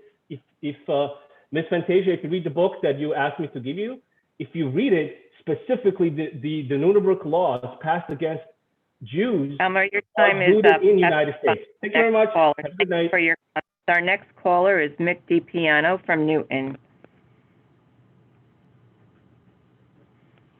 Mick DiPiano, are you there? Yes, can you hear me? Yes, please start. All right, yes.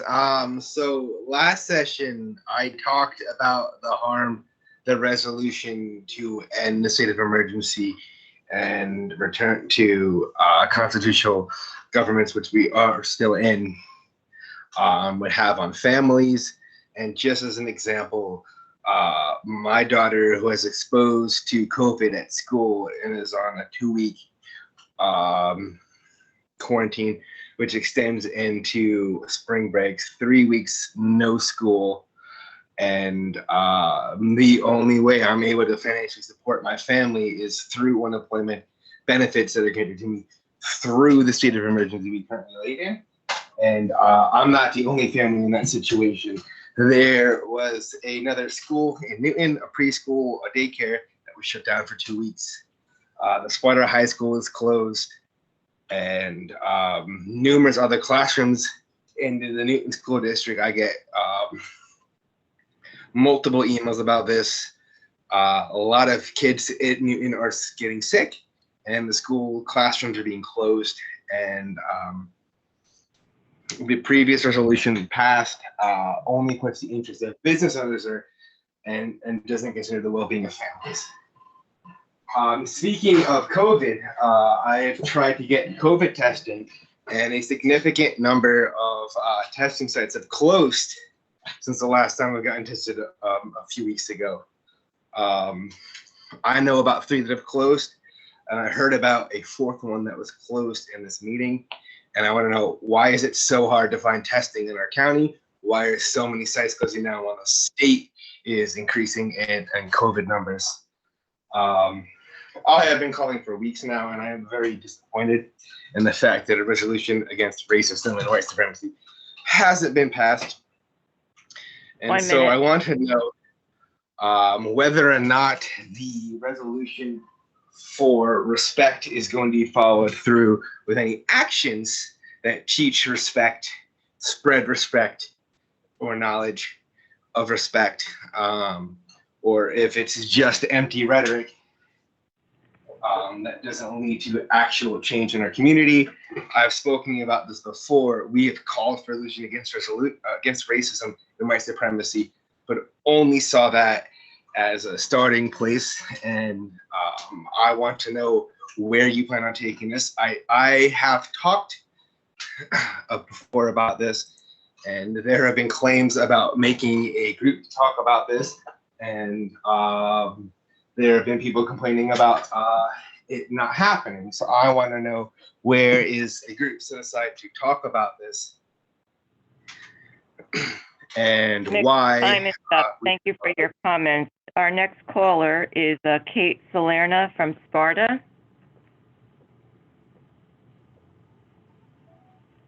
Kate Salerna? Yep, I'm here. Okay, please start. Okay, this will be the last time I'll be speaking for a while unless absolutely necessary. Ongoing business and the now passed, quote, pro-respect resolution, unquote. First, the harassment I've experienced recently is elementary level by definition, but it is still harassment, and myself and the others who have been perpetually harassed anytime they speak up are sick of it. It is absolutely disconcerting, as someone who works as a quote-unquote public figure in this county, that someone stalked me to the degree that they figured out, 1, I am a local musician, 2, I use a stage name that is different from my full name for this exact reason, 3, what my professional page was named, and then 4, they pulled a picture off of that page to make the GIF that I attached to the email I sent you, as well as the direct message I received immediately after that read, and I quote, I hear you're quite proud of killing your baby and you think you're a good person. How exactly is a mother of a 3-year-old supposed to take that? Let me state a couple things plainly. I have lived in this county my entire life. My family has multi-generational roots in this county. Salerna is my married name. I have yet to reveal my maiden name on purpose. It's not a secret, but I'd be remiss if I invited more harassment into my life. So if it's that important to you, I insist you do the work and figure it out yourselves. I say all of this just to let you know that I know this county and I know this game. I've stayed out of it because I know what sort of echo chamber I've lived in up to this point, and I've never felt there was a community that could truly rally behind local progress and evolution until now. I know how small this county is, and that if you've lived here long enough, everyone knows everyone. I know the county's history. I know the prominent families that have lived in it, own businesses in it, and essentially run it for generations. And I know that the handful of trolls who are making the most noise right now in favor of the status quo have personal, albeit indirect, ties with at least a couple of you, if not all of you.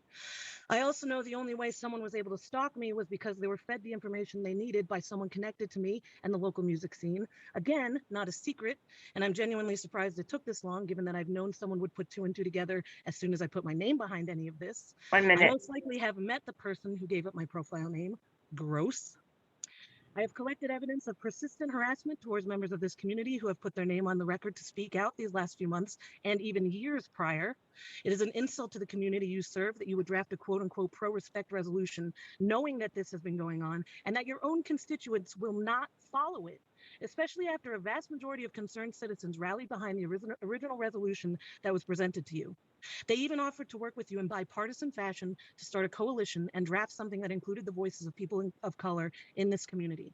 It was a softball handed to you, and this is how you reacted. I know that when you said pro-respect, you meant we insist you respect us. I said it last meeting, and I will say it again. You have lost our respect.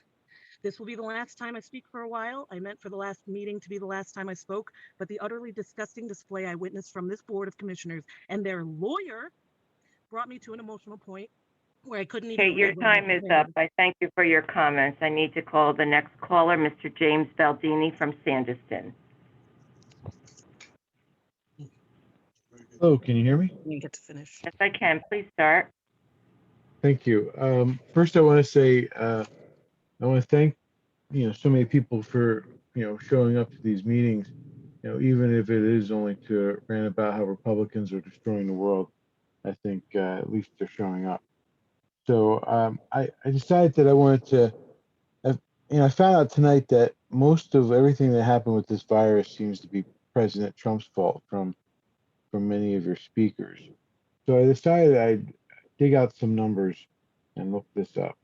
And according to the New York Times, last year, March 13th of 2020, the expected number of cases in this country was supposed to be up to 240 million, with nearly 2 million dead. We're clearly not there. And I hear a lot of people wanting to blame President Trump for all the deaths. It sounds like we should be celebrating the fact that there are not these deaths that were projected. And by the way, that information was reported by the New York Times from the CDC. So I would encourage the uninformed to be informed. I would also, I see this complaints to people. I complain too about the emergency powers that the governor has put in place. And I would say that I would feel more comfortable about emergency powers only under the fact that if it was able to be debated by a legislature that was fair. And that's clearly wasn't going to happen and hasn't happened. So, I mean, if he really does feel that he needs to have these emergency powers, they're meant to be short term. They're not meant to be long term. They're meant to be debated, and the government is supposed to come back under control by the elected officials, all the elected officials, not the one that he chooses. And so about the referendum, I think it's a great idea. I don't know why this, there seems to be a lot of talk that this is a political issue. Since when did finding the reasons why our fellow Americans were killed or died in these homes, why is that a political issue? And I see that people want to try to marry this to the Murphy administration. Well, I'm sorry, the Murphy administration is the one keeping this information quiet and isn't the one letting the information out. And the last thing I want to say, listen, I think you guys are great to pass that pro-respect thing, that resolution from last meeting. I think it's amazing. I'm glad that you stood up for the Sussex County citizen, because there's a lot of people out there that want to say we're racist. And I'm sorry, again, I'll say it. I don't fall into that camp, and I would not be in that camp. But there seems to be a number of people here tonight who would say that their fellow American is racist in the most freest country in the world. Thank you. Thank you. Our next caller is Steve Salvaggio from Hopatcon. Steve, are you there?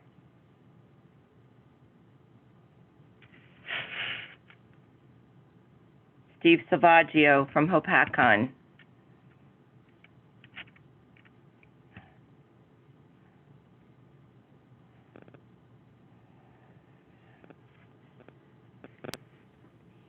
Director, that was my last name on the roster. I don't know if Mr. Salvaggio. Yes, Mr. Salvaggio. He seems to be off the meeting. Okay, hold on just one second. I'm just going to see if somebody would just raise their hand. And I'm looking for that individual. An individual by the name of Ludmilla has their Yes. hand raised. Yes.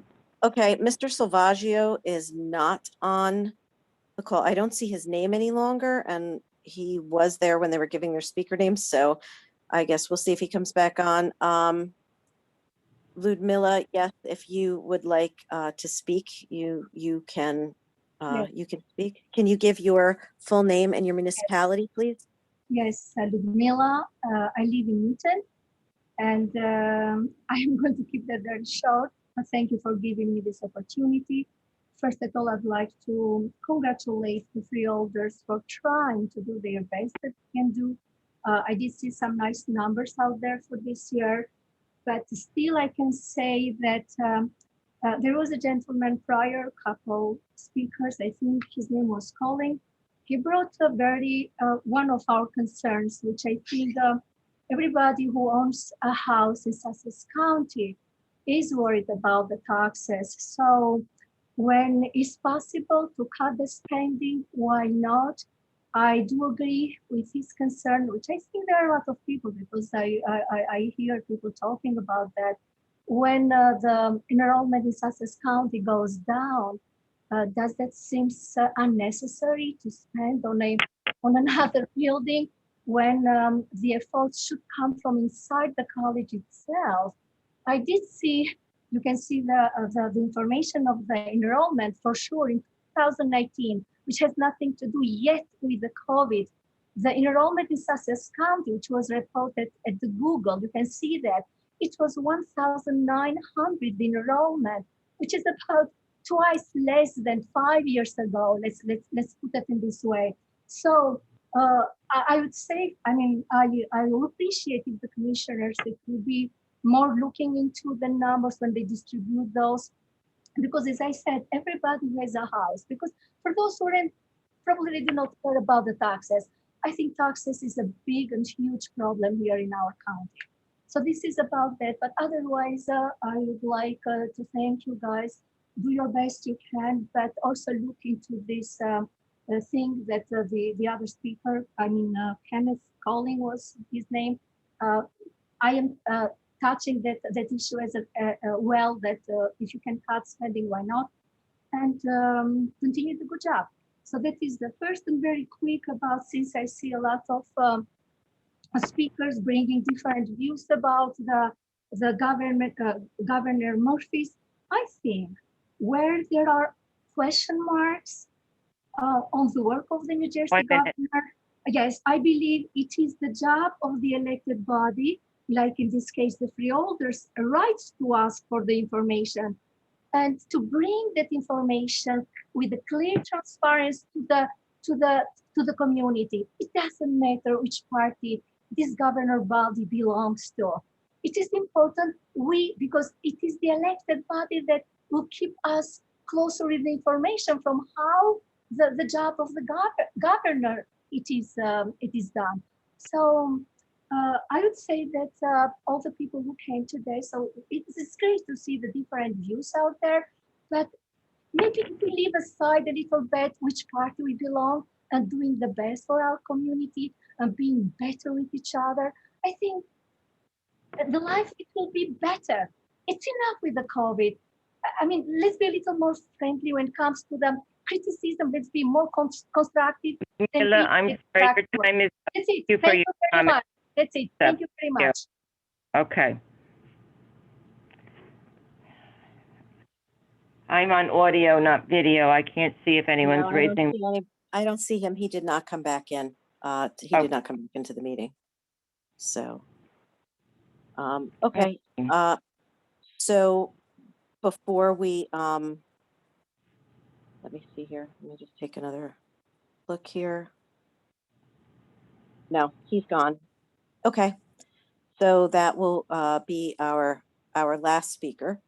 I'm not going to, obviously there's, notes that I take as speakers, right, to respond. I just have very, very brief comments back. I would like to say, first off, if Andover subacute had such an awful history of subpar care, which is documented, and didn't meet basic statutory standards for care, what on earth would make anyone at the New Jersey Department of Health think they could manage critically ill elderly patients with a novel respiratory virus. I mean, how wonderful it would have been if stakeholders at the New Jersey Department of Health had the healthcare experience to make better decisions. Because we saw it, and we're not medical professionals, and we reported it, and we called, and we did everything short of sending a carrier pigeon, and the state had, let's call it, a lackluster response. And with all due respect, nearly 50% of deaths in this county were victims in these facilities. So when you tell the board this isn't a county issue, firmly disagree.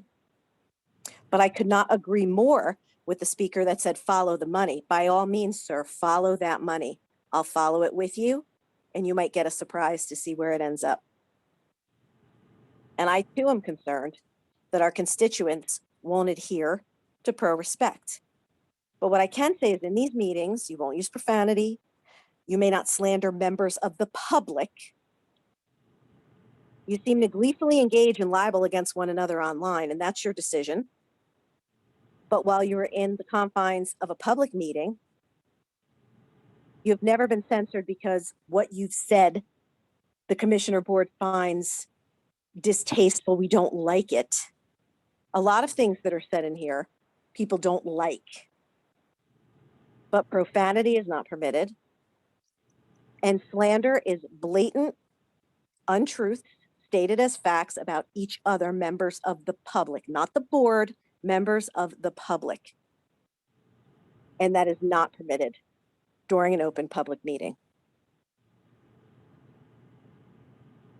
As far as the issue that was brought up by Mick, I believe, I'm going to ask Commissioner Patillo, because we actually spoke just this afternoon about it, to give the update by way of action on the group that she had proposed.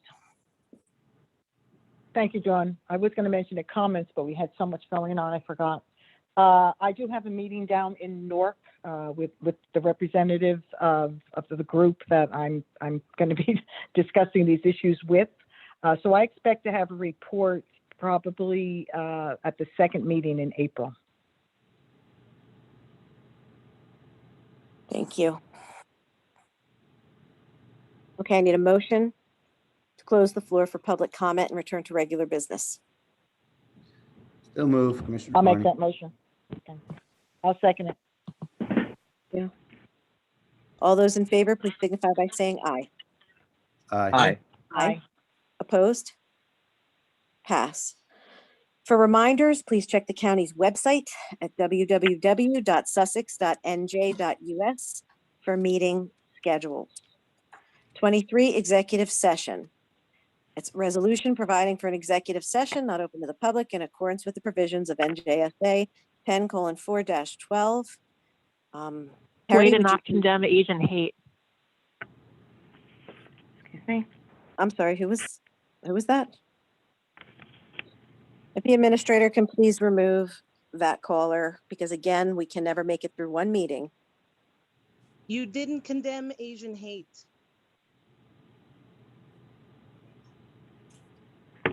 Administrator, I will ask you again, can you please remove the caller?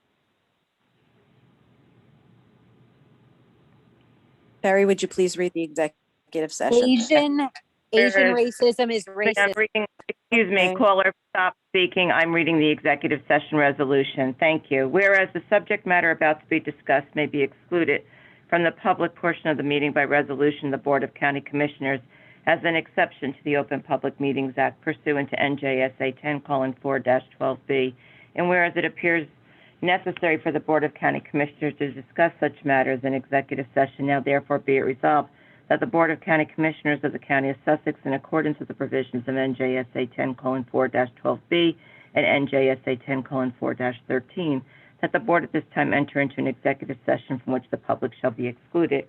And be it further resolved that the general nature of the subjects to be discussed relate to the following items authorized by NJSA 10:4-12B as designated. Pardon me. Number 7, matters relating to litigation negotiations and the attorney-client privilege and DLGS compliance. Be it further resolved that the deliberations conducted in closed session may be disclosed to the public upon the determination of the Sussex County Board of County Commissioners, or provided by law that the public interest will no longer be served by such confidentiality. And be it further resolved that upon completion of the business for which the board has entered into the executive session, we will not be reconvening. We will not. Okay, that the board will not resume its meeting open to the public, and be it further resolved that the board expects not to take formal action, therefore will adjourn from executive session. Thank you. I need a motion to adopt the executive session resolution and enter into executive session. All those I'll make the motion. and a second? I'll second it. All those in favor, please signify by saying aye. Aye. Aye. Opposed? Aye. We are now in executive session. Thank you to all of our callers for participating. Stay safe.